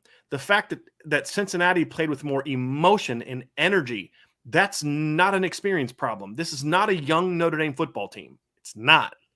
There are a couple spots that are young, but it's not. And to me, that's the issue, right? It's not that they lost, it's the how and the why. Well, I'm upset they lost. I'll say it. But but you've even said if they would have just got flat outplayed by a better team, that's my point, Vince. Like if Cincinnati, you and I can tell the difference between. Look, we played the team we follow played their butts off today, and they just got beat by a better team. I wouldn't be upset by that. That's my point. I'm saying you said I wouldn't be upset if they lost to Cincinnati. I would be upset if we granted his premise. What I said is based on if we accepted his premise. All right. That this is a transition year. Cincinnati has 13 5-year starters. Which is right? not true. Even if, again, I'm accepting you're accepting that part too. Okay. I'm accepting everything he's saying. Even if we accepted that premise, that doesn't excuse the primary things behind what we saw today. Right. It doesn't. They didn't lack of play preparation. Anywhere near their best game. No preparation, no emotion, no fight in too many. Not everybody, because there were some guys that left. Anybody wanted to go tell Michael Mayer he didn't leave everything out on the field today? Dude was playing. Anybody want to go tell that to Foskey or Jason Adamiola or Drew White or Cam Hart or Kyron Williams or even Braden Lindsey? Does anybody want to go tell those Drew Pine? Does anybody want to go tell those guys, hey man, you didn't leave it all out there today? Right. It wasn't everybody. But the problem is it takes 11. I mean, it takes 11 all at the same time. That's what that's what makes football the game I love so much. Is it takes everybody. It can't just be one or two or three or four guys. But here's the other thing that I push back on this. This isn't a new thing. This isn't a new thing. And that's why you can accept whatever circumstances you want. This isn't new. Right. We saw it in 2017. Saw it in 2017. We saw it in 2018. Right? No, we didn't see it. We kind of did, but that team was at least veteran enough where they could overcome some of these things, like Pitt in 2018. We saw it in 2019. This team didn't show up to play against Michigan. Saw it last year. They were not emotionally ready to play against Clemson. Clemson probably, looking back, Clemson probably still beats them that day. They had Trevor back, Tyler Davis, James Skalski. But it's not that they lost. It's the how and the why. And I think that's what often gets missed in these kind of responses, is that it's you're missing what we are frustrated by. You're accepting, well, because they're young, then it's okay for them to not play hard. Right. No. Being young doesn't excuse you doing things offensively on the offensive line standpoint that basic football 101 things that they should have already been taught their first 3-4 years in college. Right. Being young excuses throwing a fastball when you're 5 yards away from Kyron Williams, right? It's just as an example, right? Being young means going to the wrong place on the offensive line, going to the wrong assignment. It has nothing to do with firing out of your stance. It has nothing to do with effort. We saw Joe Alt get beat on an outside thing where his first step wasn't where it needed to be, right? Okay, right. That's a rookie mistake. It's going to happen. Sure. But we also saw a lot of good snaps from him. We saw more good snaps from him than we saw from Josh Lugg, who has regressed in all games this year. Yes, he has. Josh Lugg is a worse. And here again, I point back to this. Josh Lugg is a worse player now than he was 2 years ago as a junior when he started the final 5 games of the 2019 season. He's a worse player now than he was then. What does that have to do with the transition year? At the same position, what does that have to do with the transition year? Or maybe it's not a Josh Lugg problem. Right. Exactly. Zeke Correll is a worse player today than he was last season. Yep. Caden Madden is fundamentally – go back and watch him play against Marshall. Again, you're talking to 2 guys right here who were not high on Notre Dame getting Caden Madden. No. Right. So we're not like we weren't on the All-American bandwagon and now we're just, I can't believe he's not an All-American. We've said it when they got him. That's why I wouldn't have taken him. But I didn't think he'd be this bad. He's fundamentally worse now than he was at Marshall. How is that a transition year problem? Right. So that's the issue that I have with a lot of this is I understand your desire to kind of convince yourself of, hey, you expected this. And I get it. It takes some of the sting away. That's fine. If that's what you got to do. That's fine. But this doesn't. How they lost today doesn't hold water, even if what you're saying is true. Right. And that's my point. And so, like, defensively today, right? So you could say, well, hey, look, Cincinnati went out and made some plays. And Cincinnati did go out and make some plays. But a lot of the things we saw today were mistakes by Notre Dame. It was, Clarence, there's a couple times Clarence Lewis just got beat by a better guy. There's other times where Clarence Lewis got sloppy with his technique. Now, that's one that I'm not going to bang on him for because Clarence is actually young. He actually is a young player. Right. He's a sophomore. Doesn't have a full, season worth of starts under his belt. You know what? It's going to happen sometimes. So I'm not banging on Clarence. Now, I would say for Marcus Freeman, after a while, why are you continuing to leave him on an island? That would be kind of one of the things that I would say. Right. Brian Kelly explained, well, we were in a 2-man here. You're not a 2-high team. So why are you in 2-man there? You're not a 2-high team. That's not who you are. You don't have linebackers. And then you're asking Isaiah Foskey to get up underneath a seam route. That's on you. Now, was it all on the coaches? No, I'm sorry. J.D. Bertrand's played enough linebacker. He's got to know how to get up underneath the curl route. Right. He's got to know how to do that on 3rd and 10. I'm sorry. That's an execution problem. Getting beat on that last play, that was on JD, right? He's played great in 4 games, but today he had a bad game. But it wasn't an effort problem, right? So, I mean, again, sometimes JD is an inexperienced player. But JD Bertrand in his first 5 starts has been better than any offensive lineman that Notre Dame has had. Yes. From a fundamental so how is it that can be true? Right? How is it that can be true? We have to be willing to say, look, like we can't be that emotional group of people that goes out there and every time things don't go your way, you complain about things that last week you were saying it's great, it's phenomenal. Well, now they lose and you're saying, oh, no, these are things that we talked about during last week's win. Day one. So that's an issue. But defensively, Vince, there were too many holes. I thought that there was too many guys I felt that just that didn't execute well today. I thought that was a big part of what we saw, even outside of the 2 big plays. I'll tell you a guy that I, the sack strip that Isaiah Foskey had. Did you see who it was that actually got Ritter was trying to throw and the big end got in his face? Did you see who that was? It was Alexander Ahrensberger. Was it really? Yeah. He I was did playing not big see in that. on that play. Again, a redshirt freshman from frickin' Germany. Okay. You talk about a coach that deserves a big freaking pay raise. It's Mike Elson. They go to cut him. He executes perfect technique on how to beat a cut. A 6'7" guy executes you're the hardest. 6'7" guys, it's harder tall guys to beat cut blocks than it is for a short guy. He executes a perfect cut block destruction technique, gets off, gets in Ritter's face. He puts his hands up. That's when Ritter pulled the ball back down, and that's when Foskey sacked him. Right. Alexander Ahrensberger helped make that play. A redshirt freshman from Germany, right? I thought the D line played their butts off today. I did. I didn't think they were the issue today. I thought Drew White played his butt off today again for the second week in a row. Yeah, I thought I Cam agree. Hart played his butt off today. I think outside of one play, I thought Kyle Hamilton played really well. He had some big plays. He got completely held on one of those early long runs. Oh, no my call. gosh. We're back at that again now, like it was in 2018, where they just get held every single play and there's no calls. Oh, I mean, he was literally doing one of these, like, I can't get off of this. It was as bad as the Josh Lugg hold that they called. Man, so they bad. didn't call this one. So bad.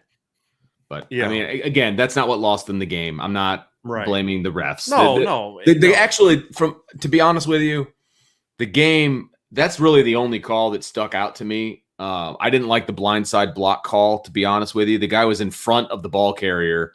He could have made a play on the ball carrier. I don't like that call. Other than that, and the non-call on the hold, I don't remember thinking, wow, there's about 4 or 5 holds that could have been called within the line. Okay. But those are less, you'll get that every game. I have a harder time with that. You know what I mean? There was one where Jason Adams only got held really bad, and it affected the play. Okay. But again, that's not what that's something that you'll see when you wait, because what we do is Vince watches the secondary primarily, and when he's at the game, and then I'll focus on the line. So you're not gonna see that. But it certainly was an issue. And we're talking defense a little bit, but John Harlow to super chat, why do our QBs regress under Kelly? Joe Montana's comments about Kelly and QBs is pretty darn accurate. I wish I had the answer to that. Well, and Joe Montana is a little biased because he had a negative experience, but that's, it is what it is. Right. Yeah. You want to just make your day worse, Vince? Yeah. Well, that'll be a big win for Notre Dame when they get it, because I still think Stanford is horse poo, but that's a different conversation. Yep. So defensively, Vince, again, it's just this is something that Marcus Freeman's going to have to do. He's going to have to figure out, like, you're now 5 games in, right? And almost every time you've gone to this, it hasn't worked. Yeah. And if you're going to get beat, go ahead, Vince. What I want to say about the defense is this. I thought the defense played well for a decent amount of the game. They did. They held Cincinnati. They did not make Cincinnati look good. They did so much as where I was like, Desmond Ridder didn't play that well. I don't think Desmond Ridder won the game for Cincinnati. I really don't. And anybody, and that's something you and I disagreed a little bit on before the show. And that's fair. And that's fine. He made the throw that you mentioned. He made one really good throw. Right. Okay. He made a couple plays with his legs. The seam throws. But I felt like he was throwing to a lot of wide open guys. Right. You still got to make those throws. I get that. That's fine. Right. But he didn't. It wasn't like, wow, that's a future NFL quarterback. Like, that is not that didn't go through my mind at all watching him play. So, maybe I'll be called stupid here in about 10 years when he's a Pro Bowler and all that stuff. But as of right now, that is not what I saw. So it was the 2 drives that were just absolutely horrendous. And I don't want to hear that. I don't want to hear that the defense was gassed. That's nonsense. They weren't. You could maybe say that on the last touchdown drive. You can't say that on the one at the end of the first half. Right. That's the only thing. It's like, look, okay, maybe the last one you could be right, because Notre Dame won time of possession. Yeah. Okay. They won time of possession. They had the ball for 32 minutes. Right. Okay. Cincinnati had it for 28. Right. So I'm sorry that excuse doesn't fly with me. It was all bad I'm saying is, scheme Vince, and is bad I'm execution. trying to accept some premises tonight to make points is what I'm trying to do. Yeah. And what I'm saying is, if you want to accept that premise that they were gassed, you could say that on the final drive. But you can't. That doesn't justify what happened in the first half, though. That was kind of my point. I don't think it was a gas issue. Plus, Notre Dame plays a lot of dudes. Yeah, absolutely. What did Cincinnati? How many snaps did Cincinnati have tonight? Was it mid to high 60s? How many plays did they run tonight? Let me see if I can. I'm going to pull up the total plays. 62 for Cincinnati, 74 for Notre Dame.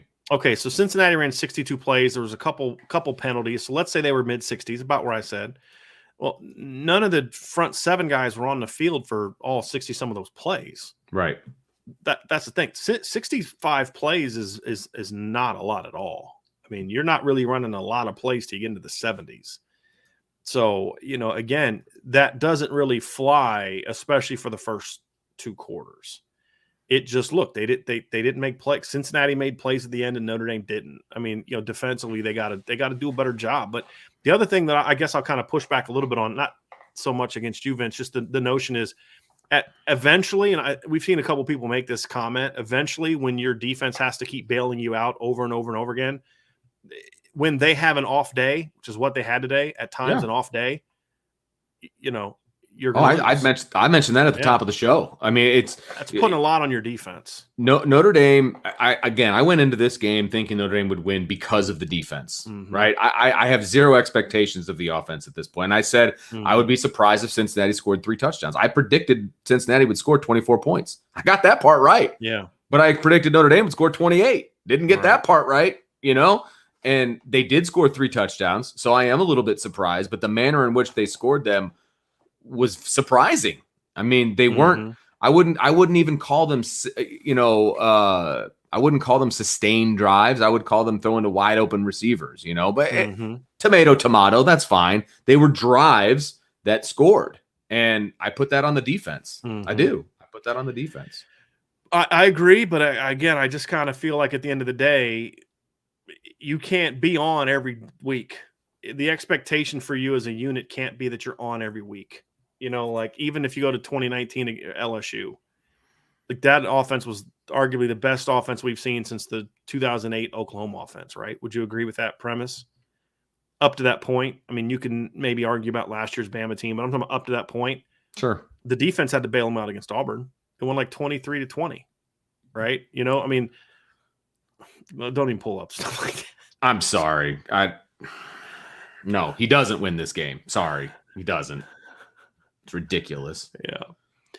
So I don't know, Vince. I guess that's kind of where I'm coming from, though. Is I feel like, yes, everything you said about the defense is true. Having said that, you can't expect any unit to be on every single week.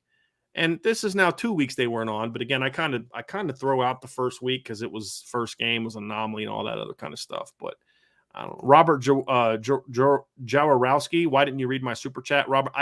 I thought we did read your super chat. I know I pulled it up. So if we didn't read it, put it up again. Don't super chat it. Just put what you said, absolutely. What you asked up, and then we'll definitely. We were trying to get them all. We really are trying to get them all. Yeah. And when we're doing a show like this, we're trying to get a flow, right? And so if we're talking about one thing and you ask a super chat about something different, we're not going to just break off talking about like the O-line to talk about the secondary, because then the flow, and we had a lot of people complain about that, but we still want to pull it up so you get it. But if we missed that super chat, I thought we read it. Obviously, in my head, I read it. Just put it up there again. Oh, Brian just got tossed. But yeah, so we can talk about the secondary. I thought Clarence Lewis didn't have a very good. That was a quick comeback, by the way, Brian. I'm impressed you got back that fast. Yeah. There you are. But yeah, Clarence Lewis didn't have a good game. There's no question about it. Frankly, Kyle Hamilton didn't have a very good game. He got turned around in coverage and gave up that touchdown pass. That should have been a pick. I mean, Desmond Ridder threw that ball straight up into the air. I thought I could touch it on the 9th floor of the press box before it went down. I mean, he just threw it straight up in the air, and it was still caught for a touchdown. Like that's it's just. How does that even happen? And I will also say this: if Desmond Ridder was more of an accurate quarterback, Cam Hart has a pick 6. Yeah, because that he didn't ball throw was that high high and away. He didn't throw that high and away on purpose. No, if he throws that on the money to his receiver, that's a pick 6. He played really well today. Cam Hart's the dude. Okay, I'm riding him all the way because that's the one thing I got right. I love me some Cam Hart, man. I thought he did a fantastic job, but yeah. So frustrating. I get it. It's frustrating for everybody. And I'm getting a lot of this too from people, and I kind of understand it. And I think that was the first thing that Vince and I talked about when I called. I said, where was the energy today? Right. Like, where was the emotion today? And again, part of me puts that on Kelly because he tamps that down. It's the whole every game is the same and all this other kind of stuff. And, the business, like it's a business. Like this is college football. This isn't a business in that regards. It's a business off the field, but it's not a business on the field. It's college football. And that's something that's been lacking from this program for a while. And at times they've been able to get it because they had certain leaders. When you have Alohi Gilman on your team, it's going to be hard not to have that emotion. At the end of the day, though, it shouldn't be up to the players all the time to do that. I mean, part of it is your preparation. Mm-hmm. And, I don't know how I don't know how that happened. That's what I don't get. I've caught some L's in my coaching career. I've caught some bad L's. I mean, we got blown out by Mount Union in the playoff. But I'll tell you one thing about those kids at Wittenberg when we played Mount Union is Mount Union was better than we were. They battled their butts off, Right. Lost to John Carroll in the playoff, Tom Arth. And I'll tell you what, my kids at Muhlenberg played their butts off. We didn't execute. We made some mistakes. They didn't. And we just got beat that day.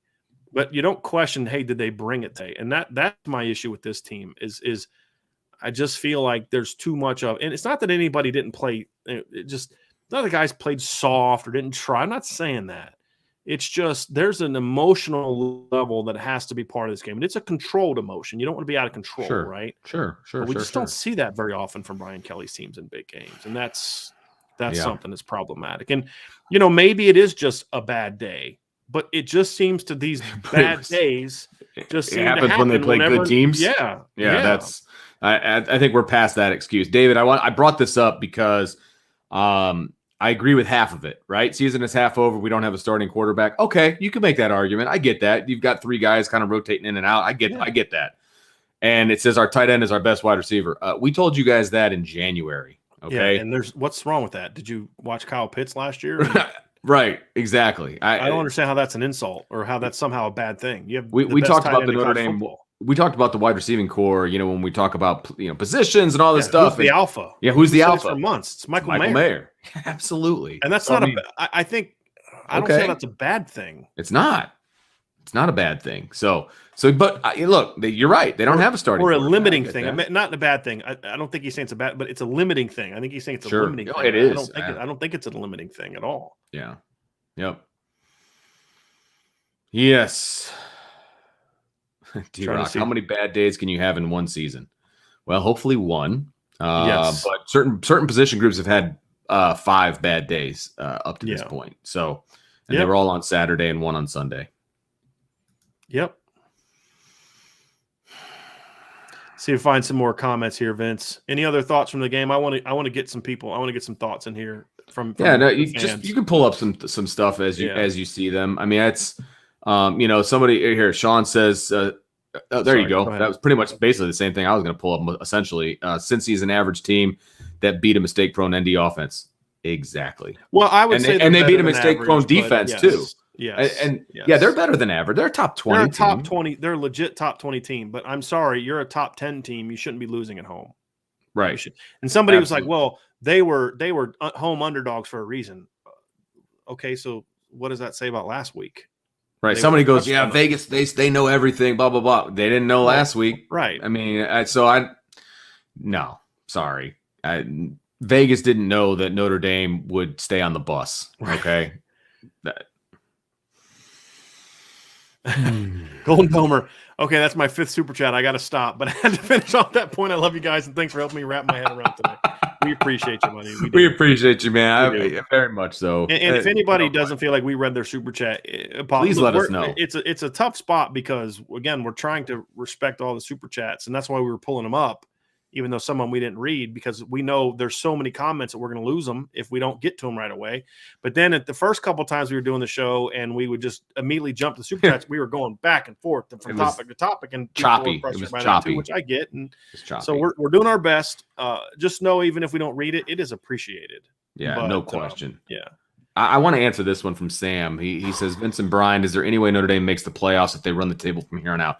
Here's what I have to say about that. If they run the table, they're 11-1. Okay. If Cincinnati runs the table, they're 12-0. Maybe 13-0. I'm sorry, just a small net. Oh, you're right, because they have the championship game of their conference. You're absolutely correct. Right.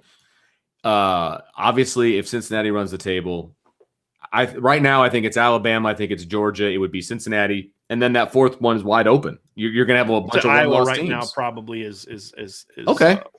But you're going to have a bunch of one-loss teams, is my guess. I don't see Iowa running the table. I just don't. I think Cincinnati has to lose twice now for Notre Dame to. If it comes down to Notre Dame and Cincinnati, I think Cincinnati's got to lose twice now. Well, look, or their one loss has to be like horrible. You can't. They lost by 40 to Tulsa. Or Cincinnati beat Notre Dame. If it's between the two of them, I'm taking Cincinnati. By double digits in a game they led the entire game. Right. Yes. Yes. And you know what? I wouldn't have any problem with that. Yeah, I wouldn't, because I'll say this, Vince. Is there a way that Notre Dame makes in this year? Look, Stanford just beat Oregon. Anything is possible. There's two great teams this year, and that is it. And 4 top 10 teams went down today. I wasn't a believer in Georgia because I didn't care much for the first 4 teams they played. I just they made me a believer today because I watched Arkansas curb stomp Texas, and I watched Arkansas completely outplay Texas A&M last week, and Georgia manhandled them for 60 minutes. I'm a believer. Bama and Georgia are in a different stratosphere than everybody else. Agreed. There's a lot that can happen. My whole thing is Notre Dame's going to have to change a lot before I would want them to make the playoffs. Exactly. Bring on a New Year's Six game at this point. I think they got more of a shot at something like that. Now, if things get better and the offensive line starts playing better, then sure, okay. Because I still believe what I believed last week. My opinion of what this team should be has not changed. It's my opinion of what this team could be has changed flat out, obviously. Yeah. But what this team should be has not changed. Now, I don't know if it's going to get to, even if they make the changes, if it can get to its full potential. I think that's I don't want Notre Dame to get in at this point. The emotional response today is absolutely because I don't see them. I don't have any faith in it. Vince, tell me this is where you're coming from. Yes. I don't have any faith that the changes I still think this team can play with just about anybody if they play their game, but I have no faith that offensively they're going to ever get to that point. I will still say, even though I was extremely unhappy with the defense, I still think they can make changes and they're going to continue to get better. I still believe on defense, that. You said? On defense. Okay. On defense. Agree. Offense, I have no faith. So anyway, I'm pulling this up because it's an interesting question and I love the name. Colonel Klink's monocle. Friggin' love that, by the way.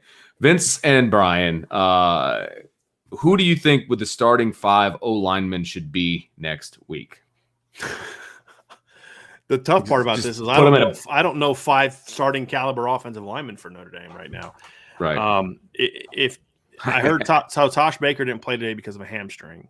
Okay, if he's healthy. If he's healthy, because I want him on. Yeah, I want him in. Here's what I'm trying to think, Vince. You're writing it down because I was looking for my pen. I got to think here. I mean, we know Jarrett Patterson is center. Look, Jarrett Patterson's not moving from center. I mean, he didn't have a great game. I noticed him with his back to facing the quarterback. Okay, he turned around a few too many times, even though I wasn't even focusing on the line. Yeah, but yes, I would still start. Yeah, this is not an easy. Since you're figuring this out, this is what I'm going to say. Okay. I would start Alt and Baker at guards. At tackles, excuse me. Alt and Baker at tackles. I would start Kristofic at one of the guards. I just don't know what I would do with the other guard. That's my issue right now. So, yeah, there you go. Josh Lugg in. I like that. Yep. Get him off the edge, and maybe that sparks him. I mean, yeah. So you have the same thing that I would have done. And part of that, I am my left guard or my right guard, Josh Lugg is going to every third series. I'm bringing in Rocco Spindler. Yep. Hey, because if what everybody's saying is true, it's a transition year, right? Hey, season's over. Who cares? Transition year. Okay, let's go. Then you're getting ready for Ohio State. So. You know, and we'll talk about kind of what this game means and what Notre Dame's reaction to it, and should there be big picture changes with that in mind. We'll talk about that in some of our upcoming shows, and we'll dive into the film and maybe have some difference of opinions. I'm very curious what the numbers are going to be tomorrow for the show. Now that Notre Dame's got an L, but so Sam Tyrell said, he thinks Ritter made a couple big plays late. I agree with you, and Vince I think agrees. Vince's point based on our conversation was. He had open guys, but I still think you get. He still made the plays. I mean, he still pulled the trigger. I mean, for sure. Yeah, you still got to make those plays. And the timing, he threw the ball on time on those plays, which allowed them to get some of those catch and runs. If he's late getting the ball out or whatever, then you don't get there. I don't understand this one. That's why I pulled it up. Y'all talk X's and O's, but won't talk about position groups. We talk about position groups all the time. So please clarify, because I would love to respond to this, Neil. I would love to respond. We talk position groups all the time. O-line, not good. know, we talk position groups all the time. So I want to clarify for that, please. We talked about quarterback, talked about second. I mean, again, this is more of a big picture type of thing. Tomorrow will be more of a diving into the film and going position by position. So it's also a different type of show, because we're not just going to repeat tonight's show tomorrow. That's part of it as well. Look at John. John's all over it. Love John. Yeah, I mean that's and look, he flips Alton Baker. I'm somewhat. I kind of feel like I kind of like that now that I see it, just because I don't know if I want to have the true freshman at right tackle, because we also saw today that Alt's going to get beat at times too. They're going to make mistakes because they're kids. They're young. I get that. See, this right here is a young line overall. Like I'm here, and because I guarantee somebody said, "Well, wait a minute, you guys keep saying the offensive line's not young." No, certain players are. I'm going to be more forgiving of Tosh Baker making a technical mistake, or Joe Alt making the technical mistake, or Zeke, or even Michael Carmody making a technical mistake, especially since he's playing out of position. Michael Carmody should not be playing left tackle. That's not all Michael Carmody. That's on Notre Dame coaches. If I don't want to, and the other thing too is I'd have Michael Carmody inside with Kristofic battling at guard. He's not a tackle. Although, if Baker's still hurt, you've got to have him at tackle. But I'm going to have more sympathy for them than I am Kane Madden or Josh Lugg or Zeke Correll or Jared Patterson, because those guys aren't young. Right. And it's the same. It was the same thing in 2017. I would be more critical of a Mike McGlinchey mistake in 2017 than I would a Tommy Kramer mistake. Right. Because the expectations are different. And so I can live with those guys making technical mistakes. But you know what I've never questioned about Tosh? I didn't question about Joe Alt today. Is I don't question that they're trying, they're battling. That I don't question that. I don't question that Zeke Correll's not trying and battling. He's just not being put in position to be successful because he's not being prepared on how to play the game the right way.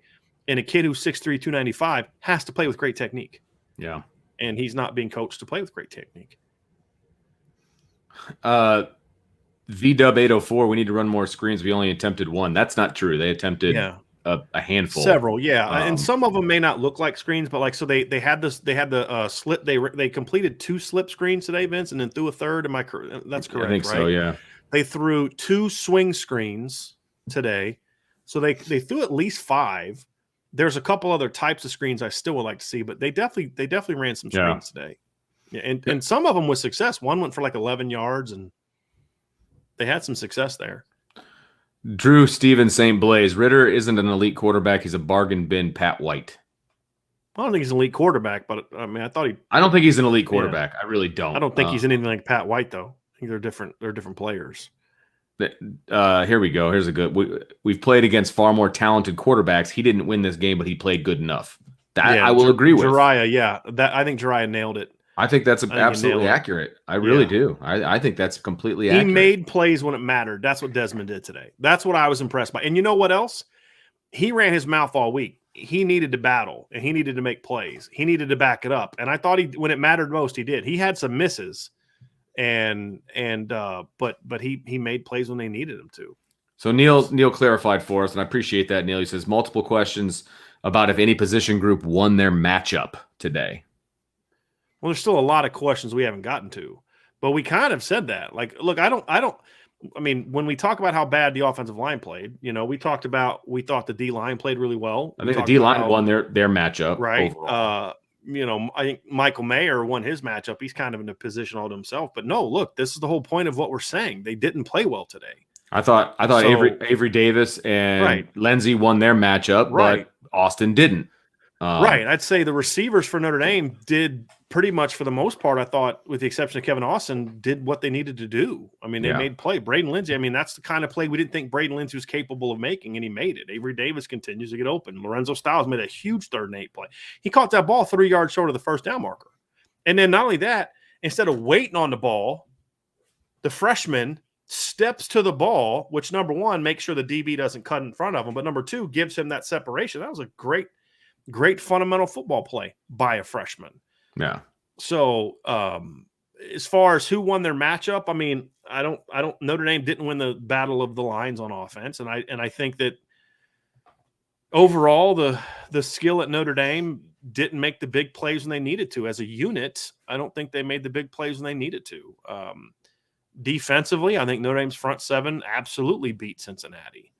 But as we said, the secondary didn't make enough plays. The secondary got outplayed for the football, with the exception of Cam Hart. But as a unit, I mean, we didn't say that specifically, Neil, and maybe that's something we can make. We could do. Maybe that's something we could get into in more of like the upon further review, kind of have that as like a final analysis evaluation. That's not a bad idea. I'm gonna make a note of that actually.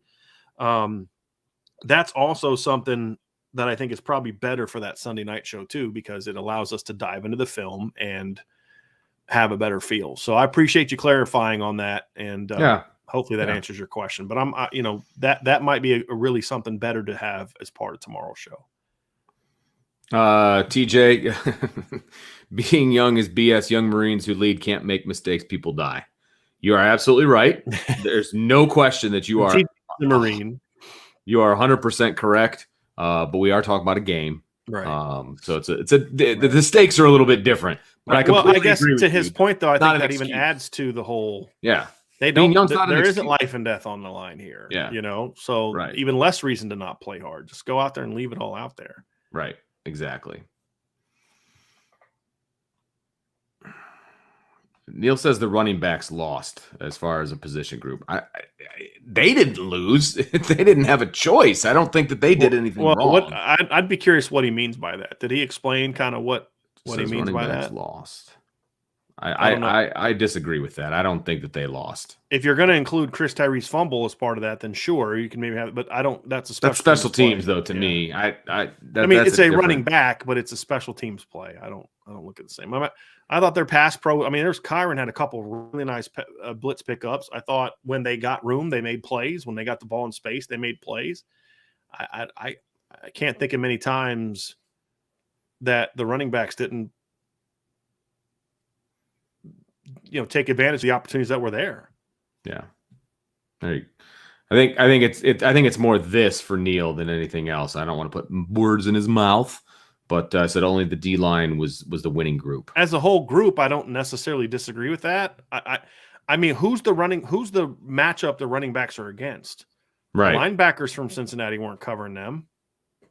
I mean, what I guess that's what I don't understand that aspect of it. I mean, we said that the Notre Dame at receivers as a whole, because you have to include the mistakes, didn't take advantage of what they needed to do. Yeah. Cincinnati's receivers did. Yes, agreed. It's Drew Stevens St. Blaise says it breaks his heart how Kyron's draft stock is going down each week. He's a special guy at Bama or Ohio State. He's having a Heisman season.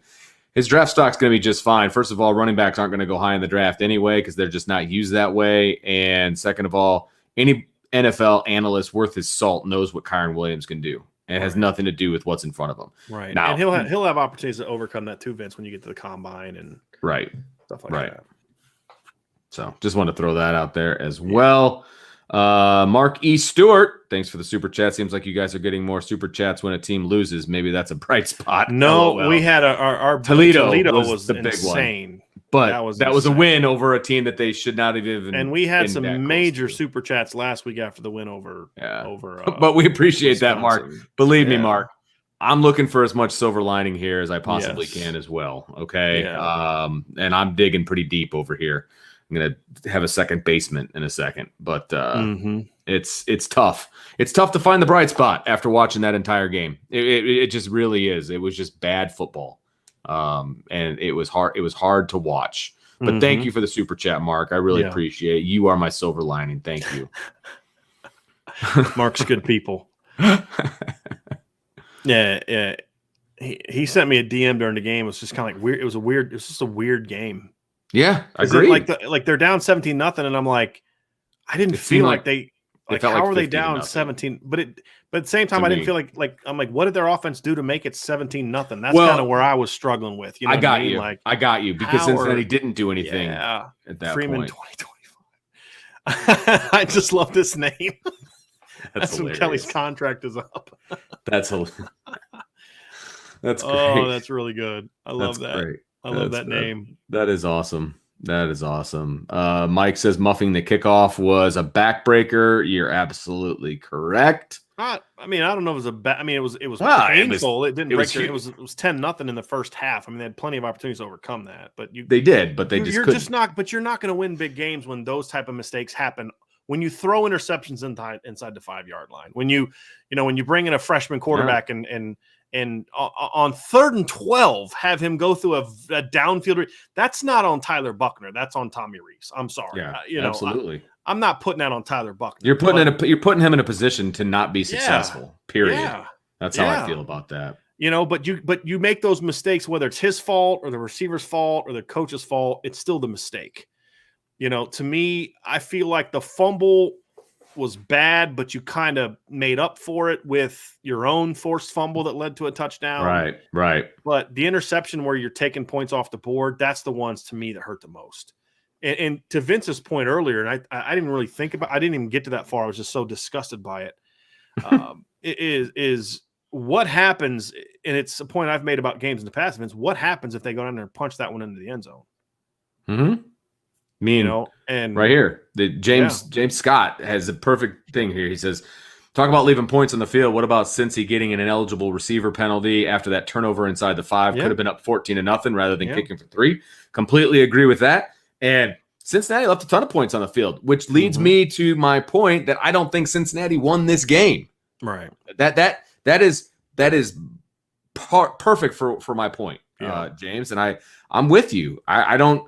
They left a ton of. They missed 2 field goals. They had that touchdown call back. I mean, they didn't play that well, to be honest with you. They played well enough. They did. They played well enough to take advantage of Notre Dame's mistakes. But Notre Dame lost this game. Cincinnati did not win this game. And I don't care what anybody else says. That's how I feel. That's how I feel. Yeah. Yeah, I agree, man. This is like an hour and a half into the show, and he just gets this out. And I feel Joseph, I feel your pain. It's just again, it's not look, I've been in this a long time. As a coach, as a player, doing this job, I've seen losses before. Some of them you're like, what the heck? And especially this season.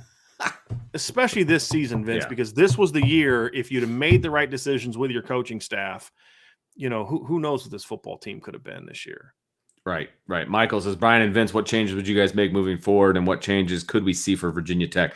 You're not going to see any massive changes. That's you might. Okay, so if you want to talk about a massive change, maybe Drew Pine is now your official starting quarterback. If you want to call that a change, I could see that happening realistically.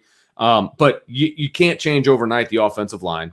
You're not going to change overnight the defense. Now, they can adjust some things schematically, and he can change his mentality at the end of games, not to do what he's been doing at the end of games. Okay. That could be a change, but you're not going to see like a whole makeover. You're not going to see 5 new starting offensive linemen. You're not going to see anything crazy like that. We're going to see the same team that Notre Dame has trotted out the last 5 weeks. And that's a good enough team to win. They just need to be better at it. Okay. That's my answer to that. I don't know if you had a different one. No. Dennis Rydell, thank you for the super chat. It's all about the turnovers. I mean, it's big. 3 turnovers in the first half, man. In a game like this, absolutely. TJ, go ahead. Go ahead. There you go, TJ. He says, "Let me clarify. Being young is not an excuse. They make mistakes because they weren't trained properly." That's it. Bingo. Love that, TJ. Love it. This is my favorite right here, I think. Drew Stevens St. Blaise says, if I ever win the lottery, I'm going to super chat you guys enough money to buy the refs. Hey, give us that. Join our booster club at Irish Breakdown instead of super chats, because if you do a super chat, Google gets like 35% of that thing. YouTube. So well, it's Google. It's through YouTube. Oh, do they own YouTube? Yes. Yeah, like that's who pays at the end of every much. Brian Smith says Kevin Austin's inability to consistently getting off bump coverage was evident today. That's been evident of just about every big receiver that Notre Dame has had. And it was, I mean, even Braden Lindsey's play today on the touchdown, it's like he gave like almost no inside move, which allowed that guy to just open up and run with him. I mean, look, you're fast, but if that guy's got 3-4 steps on you and all he has to do is open up and run, he's going to be there with you. The the coaching gap at certain positions was so evident today, so incredibly evident today. And to me, those are the things I talk about. Look, there's nothing inherent about Notre Dame that makes you say that they shouldn't have a great receivers coach or a great O-line coach, especially the O-line coach. That's not a admissions problem. It's not an administration problem. It's not a South Bend problem. It's not a whatever other excuse you want to use. It's a Brian Kelly thing. And this isn't new. This isn't something we're just now talking about. This is something I've been complaining about for years. So, yeah, it's frustrating. Very frustrating. KMA Preston says, do you think the fumbled kick / punt return means the team will be back to fair catching everything again? I thought that's what it would mean, but they allowed Tyree to continue returning kicks, which I was very surprised about, to be honest with you. Because I texted you in the middle of the game, like, hey, I guess we're never going to see Chris Tyree return a kick again. I was shocked. And he about broke a couple of them too. I mean, not about, but I was surprised. I figured we'd see the fair catch sign completely. So we'll see what happens next week. I think they were hoping for a spark, honestly. It never came. There's a lot of this deflated. I'm there. Joseph CK agrees. And the superior talent was obvious after first 2 series. Kelly never impressed. Yeah. And that's the thing is, look, that's why we're gonna talk about this. And that's why people come to this channel, because we're not going to give you the homer spin. We're not going to give you transition year. I'm not going to give you that. We're going to get real takes here. Sorry. Joseph Bear says, what happened to Hamilton on the Cincinnati touchdown into the first half? He didn't locate the ball. Yeah. He got beat originally on the move. Okay. And he caught up and he played it as if where the ball probably should have gone, which is in front of the receiver. So he played it that way, but he didn't locate the ball in the air. Right. And it was underthrown. Right. I'm not going to say it was on purpose because I don't think that it was. It was underthrown, and the receiver did a nice job of recovering and catching the ball, and he never located it. I thought Kyle was late getting out of his break. Yeah, and once he got into catch, it's hard to make a play on a ball like that once you've put yourself in catch up mode. Right, because you're just thinking, I got to catch up. I agree. Catch up, because you're afraid that he throws it out, and you've got to catch up and try to get a hand on. And that's how he played it. He played it as if it was going to go out in front. Right. Yeah. Had he been a little bit in better position, he could have said, hey, I'm in position to play the deep ball. Once I see that DB receiver reacting, then I'll be able to then go react to the ball. But he just got beat out of his break. And again, it's going to happen sometimes, but you're an All-American. They need you to make that play there. Yep. This is absolutely true. Kyron left everything he had out there. Yeah, I agree. Yep. Yeah. Hey, look at this. Drew McKenzie, Cincy fan here. Give Freeman the offseason. Your defense will be lights out next year. Defense has been pretty good at times this year. No question. But no, I love – hey, Drew, congratulations on the win, man. You guys brought it to the stadium. I don't know if you were there or not. You guys absolutely brought it. There was a point in one of the commercials where it was, let's go Bearcats going on, and it was louder than anything Notre Dame did all day. So were the chants of overrated at the end of the game, which – that they were doing those chants pretty early on in the game. But they were louder than they should have been because there was a lot of red in the stadium. Yes, there was. Unfortunately. But thanks for popping by, Drew. Yeah. We appreciate it, man. No, I mean, look, the way our channel is, I can still think Marcus Freeman's a phenomenal coach. I'm super glad they got him, but today he wasn't on his game. That's part of football, and that's what we do. Someone who may be very high on, if you don't have a good game, we're going to say you don't have a good game. If I'd have covered LSU in 2019 and Joe Burrow's greatest season ever, but if he plays well and bad in the game, I'm going to, it's 8:50 left in the game and they're down by 10. That's what ticks me off about this season. Because every opportunity, not a lot of good teams. Yeah. Louisiana Tech's down by a touchdown to NC State and they're driving. Right. Right. Colonel Klink back in the house is very interested to see how this team responds next week in Blacksburg. Yeah. You're going on the road. You picked this as your trap game early on in the summertime. It's a huge trap game now because they need to respond to what just happened to them at home. But this team's good enough to do that. It just need to see it. Yep. Michael O'Brien says he changes it to 57 years. Most people age themselves on days that their team is playing. Michael took some years away. In my 57 years following Notre Dame football, this offensive line is the second worst line, only to the 2017 offense, probably worse, and it is a coaching problem. I think this line, you know what? I'd have to go back and watch 07, but I kind of feel like maybe I've said this line is worse than 07, and part of me might think that has to do with maybe expectation was higher for this line than 07, but he's absolutely right. It's the worst since then. There's no question about it. It's the worst since then, and by a lot. And I'm sorry. There's one thing to justify drop off because you can say they have a talent problem. You can say that they're inexperienced, and that's all fine. But does any of that justify them being this bad? That's my question, Vince. There's no justification for them being this bad. Yeah. I get the drop off, but there's no excuse for them to be as bad as they've been. Just inexcusable, in my opinion.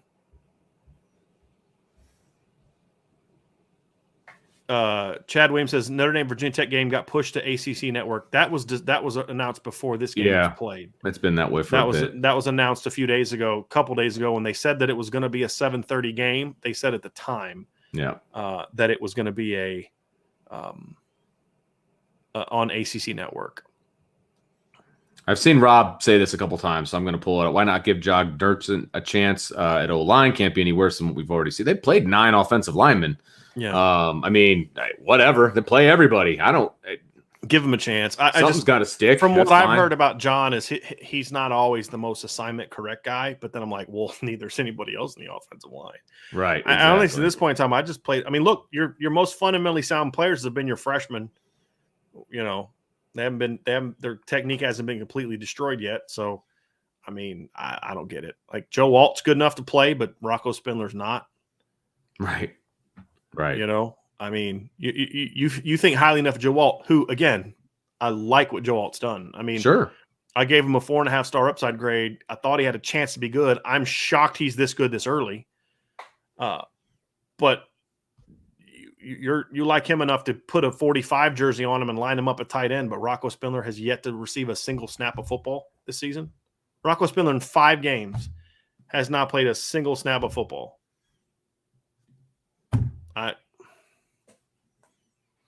I don't get it. Yep. You got any more events? No, I think we're about there. Yeah. I think we're about there. We do have a super chat. Ron thinks that we could have made this show a lot shorter. He's just, I mean, you know, it is what it is, man. Yeah. Paul's got a super chat I want to pull up. He says, "Sorry, I'm late to the show. I came off the ledge and I'm home now. I really think we should promote Jeff Quinn. I'm thinking water distribution engineer. Thoughts?" There's so much good about this comment about he's off the ledge. He's home now. So that's good. We're glad that you came off the ledge. And I love the promotion. I'm on board. That's what Bobby Boucher's title was, wasn't it? Bobby Boucher. Yeah, it was. That's fantastic. That Paul. I'm usually the movie reference guy. So I love the fact that Paul came with that night. Yep. Agreed. And part of me, I hate saying all these things about Jeff Quinn because I really do like him. He's a great guy, person. Yeah. But my job isn't to, be friends. My job is to call it how I see it, and there's no other way to. Oh, hey, here's one. Some people want some silver. Oh, first of all, Golden Domer. This college season is so bizarre. That's the best way to describe this season so far. The absolute best way to describe across the board. And that's what we tried to tell you guys in summertime, that even though we didn't think this team was going to be amazing for Notre Dame, there was going to be opportunities for them because of everything else going on. Yeah. It's even weirder than I thought. Weird. I was going to say, we couldn't have predicted what's been going on, but the path was there. It's even weirder than I thought it would be, to be completely honest with you. Brian Smith, so the Florida football scout, that's Brian Smith for all of you that he's joined us, says the silver lining, Keon Keeley. Brian went and saw Keon Keeley play last night. He said, I'll post that on Irish Breakdown message board later after watching him live Friday night. So I'll just give you a little bit of a glimpse. So Brian had told me earlier today when he called, he was going to put some on the board. But what he said is he thinks Keon Keeley is a top 10 player nationally now. That's how good Keon was last night. And Keon, he also mentioned, is very tight in with a lot of Florida recruits. And Notre Dame getting him has sunk in with a lot of kids. So I thought that was fascinating. very fascinating. So I'm actually looking through some of the scores of the games today. Wake Forest is still undefeated. It's just weird games. Just a weird freaking season. Tom is right. The pressure is on the defense to save the day. Yeah. But I thought they'd be better. I thought they'd be able to do it, and they didn't. So yeah. But again, I just I agree with you, Vince. I just feel like it's just that's not. Hey, Florida State finally won a game. West Virginia goes on the road last week and almost beats Oklahoma, and then today they lost at home to Texas Tech. Navy just beat Central Florida. Navy, who hasn't won a game yet, just beat UCF. I mean, Navy lost to Marshall by 42, lost to Air Force by 20, lost to Houston. They're 0-3, and they just beat Central Florida. I mean, this is the freaking weirdest year ever. Nevada beat Boise. Boise State's 2-3 right now. Weird freaking year, man. Yep. Goodness gracious. All right. I think these last couple to see.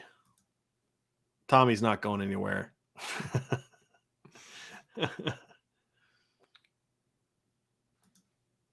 Just trying to get some of these last comments from everybody. And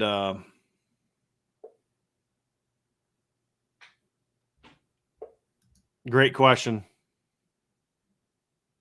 We've been asking that question for Jariah a while. Says, this is the bridge year I feared. It's not a bridge year. It's turning into that, I think is what he's saying. But it shouldn't be. It shouldn't have been.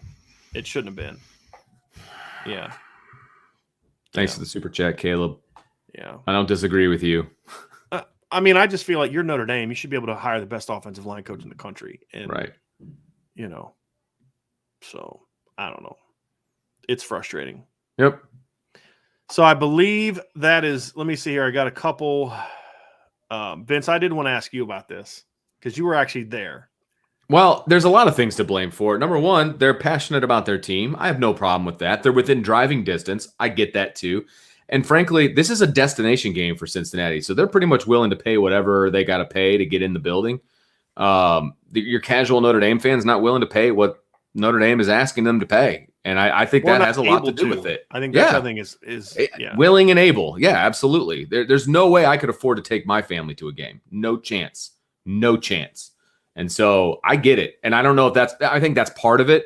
I think there's a bit of an apathy amongst Notre Dame fans. They're not clamoring at the gates to get tickets. But at the same time, I remember when there would be tickets available before a game and there would be lines at the will call window of people trying to buy them because they were inexpensive and you could get into the game. That is not the case anymore. That is not the case. And so when a team like Cincinnati has an opportunity to go to Notre Dame when they think they're going to win the game, and they did, right? You take that opportunity. That's a destination game for Notre Dame or for Cincinnati fans. And I get it. I would do the same thing if I was a Cincinnati fan. So they're willing to pay because it's a destination situation, right? And they were loud and they brought it. Man, I actually have a lot of respect for Cincinnati fans, to be honest with you. I just don't understand why Notre Dame is like the only big school that I'm aware of that constantly has this problem. Yeah. Maybe I'm wrong, but I don't ever remember anyone taking over Beaver Stadium or the Big House. I just Tom right here. Season tickets at Cincinnati start at $99. Notre Dame starts at $600, and that probably doesn't include the mandatory donation to the program too that you have to do in order to buy season tickets. So it's basically a tax, but they call it a donation. Drew was there. It looks like he says tickets were easy to get for this game. Yeah, they absolutely were. Notre Dame sold out because of the Cincinnati fans. Period. And good for them. I would have done the same thing. Here's a question. Here's a good question from Thought Thinker. Do you anticipate? I mean, if your name's going to be this, then you better come with a good question. So we got to think about this one. Do you anticipate that it will be difficult for this team to win out, knowing that the playoff is unlikely? I think we don't know the answer to that. I think we're going to find out. We're going to find out. That goes back to Vince's comments earlier about your leadership and who you are as a program. Does Brian Kelly come out and just make a bunch of wholesale changes because I actually think we're going to see a lot of changes after this game, Vince, because that's just who Brian Kelly's always been. It's not Jeff Quinn's fault. It's not Tommy Reese's fault. It's not his fault. It's not Dell Alexander's fault. It's It's Michael Carmody's fault. It's Kane Madden's fault. It's Zeke Carell's fault. It's Jack Cohn's fault. It's, you know what I mean? Like that's kind of, so I think we'll see changes. And well, you know, then they start beating a bunch of crap teams in the second half of the schedule. And it's like, oh, we'll see, you know, we made these changes and that's what really got us going. Remember, he did that in 2019, you know? And so I think we'll see some changes because doing that, it's like you didn't see this, but he gave a halftime speech. It was the worst halftime speech ever. You're going to have to go back and listen to the TV copy. Really? Are you able to listen to it now? Yeah. While I'm talking, I want you to see. I got to go find it. I'll try to see but he basically was like, everyone is being evaluated for how you play in the second half. Like it was almost like they were down 40-0. You know, when you give that speech when you're down like 40-0, like, hey, I'm going to find out who has heart. Like who's going to go out in this second half while we're down 40-0 and who's going to play with heart. And that's kind of how he was talking at halftime. And, you know, so me being a sarcastic, you know what, I said, okay, is that only for the players or are we going to be evaluating the coaches at halftime in the second half too? Right. You know, because that's my thing is like, but who says that at halftime when you're down 17-0? Right. Like you're 3 scores down, you're going to get at least 5 or 6 possessions in the second half. Like really, that's hey, you're on notice. You're going to be evaluated for how you play. Hey, no pressure or anything like that. As opposed to, hey, fellas, we are down 17-0 because we didn't execute. We didn't play our game. We didn't do the things that we know we're capable of doing. Second half, let's go out there. Let's do what we know we're capable of. Let's execute. O-line, get a body on a body, play hard. D-line, don't give up those mistakes. Quarterbacks, if you got guys open, get that sucker out there, and you better make those catches when they come, right? Like we're capable of, you know, scoring way more than 17 on Cincinnati in the second half. But we got to play our game. Instead, hey, you all are under the microscope in the second half. And maybe that's just me reading more into it. I'm curious what other people thought about that. But I thought that was a horrible, horrible halftime speech. I was floored by it. Did you listen to it yet? They played it at the end of the halftime. Okay, I'm looking for it as we. I found the game, and I am scrolling through the halftime. You know, nonsense at the present. Caleb Boyle says the line changes you guys talked about, coupled with Josh Bryant kicking. I mean, at this point in time, why not? Right? I mean, you've already missed 3 field goals in 5 games. You've missed an extra point in a clutch situation. I mean, why not? Drew Pine starting. I mean, we'll talk more about the Drew Pine thing later in the week. We purposely haven't talked about him starting because we're gonna talk more about that because I have a strong opinion on that moving forward. That's probably gonna be a little different than what people think I'm going to say on that. But I want to go back and watch the film first and you know that kind of stuff before I make that. Yeah, so you can listen to it. So, he says. Harry Heastan coming in, that's not happening, and maybe more Botelho and Collie on defense would be a dream. Yeah, see, but Collie, I think there could be a role for him. Botelho, he's got to rotate more. Here's my thing: if they want to do what they did at the end of the second quarter, or they want to have a linebacker dropping into coverage, and you don't want to put a linebacker in there because maybe there's too many injuries, then put Jordan Botelho there instead of Isaiah Foskey. You know, so did you find it, Vince? Oh, I found it. I just listened to it. Yeah, he basically just threatened all of them. Like, so now they're all going to play tight. You know, they're all going to play like this, right? That doesn't. He's such a horrible motivator. I'm sorry. Number one, I hate that they show his pregame and halftime speeches on TV. I would put my foot down on that. Because there's certain things that I want to say that I don't want. Yes. Yeah. 100%. Videoed. 100%. Right. So that's number one. But number two, every time I've ever heard him try to fire up his team, he's horrible at it. And him and Brian Polian both are just terrible motivators. It's just terrible. And you don't have to be great, but don't try then. Like okay, so you're down by whatever they were down. You're down 17 and you're going to, or whatever it was, and you're going to just threaten everybody. Like that doesn't. Wow. Yeah. Wow. Yeah. Drew, there's a difference between not liking something and being surprised. We've been following Kelly for 12 years. We're very well aware Brian Kelly is, but that doesn't mean that we're just going to say, no big deal. He says stupid stuff like that all the time. Martin Demo, if Notre Dame scores in that first drive, does that change the momentum of the game? I think it certainly does. I made that argument about the Miami game in 2017. So does it necessarily change the outcome? Maybe not. But I think when you're playing the way Notre Dame has on offense in recent weeks, it's a lot easier for you to go up and down real fast emotionally.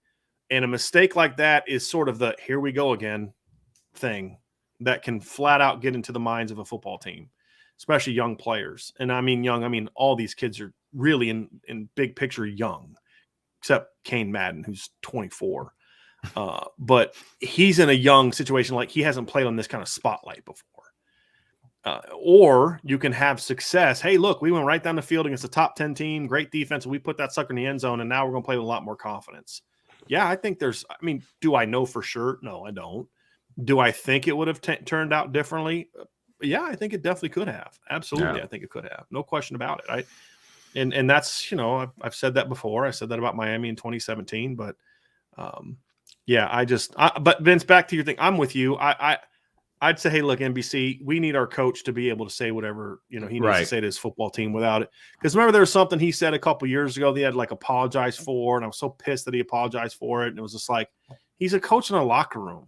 You know what I mean? Exactly. There's certain things that just and I would kick out all the Notre Dame media, not the media like we are, but the Fighting Irish media, the Fighting Irish media who record every freaking second. Right. I'd be like, yeah, you're out too. Or hey, look, yeah, or so if they want to be in there, fine, whatever. But hey, you can record stuff for B-roll for later, but you are not playing what the coaches are saying to players. And if you're going to play it, you need to run it by me first. You know what I mean? Because there need to be, I'm going to use a kind of I'm using this phrase somewhat sarcastically. There need to be safe spaces for coaches, and what I mean is look, there needs to be a place where we can football. You have a language that's unique. And I'm not talking about swearing, but I'm saying a phrase that you may use in football doesn't mean what, mean something to us in the locker room. But someone who's not part of who we are is going to hear that and take that completely differently. Right. Exactly. And then we live in a pretty fragile society right now anyway. So there's that too. But I just feel like that needs to be, that's their place. We don't have a right to be there as media. We have a right to certain things. We should have a right to certain things. We should get more access to this football team than we get.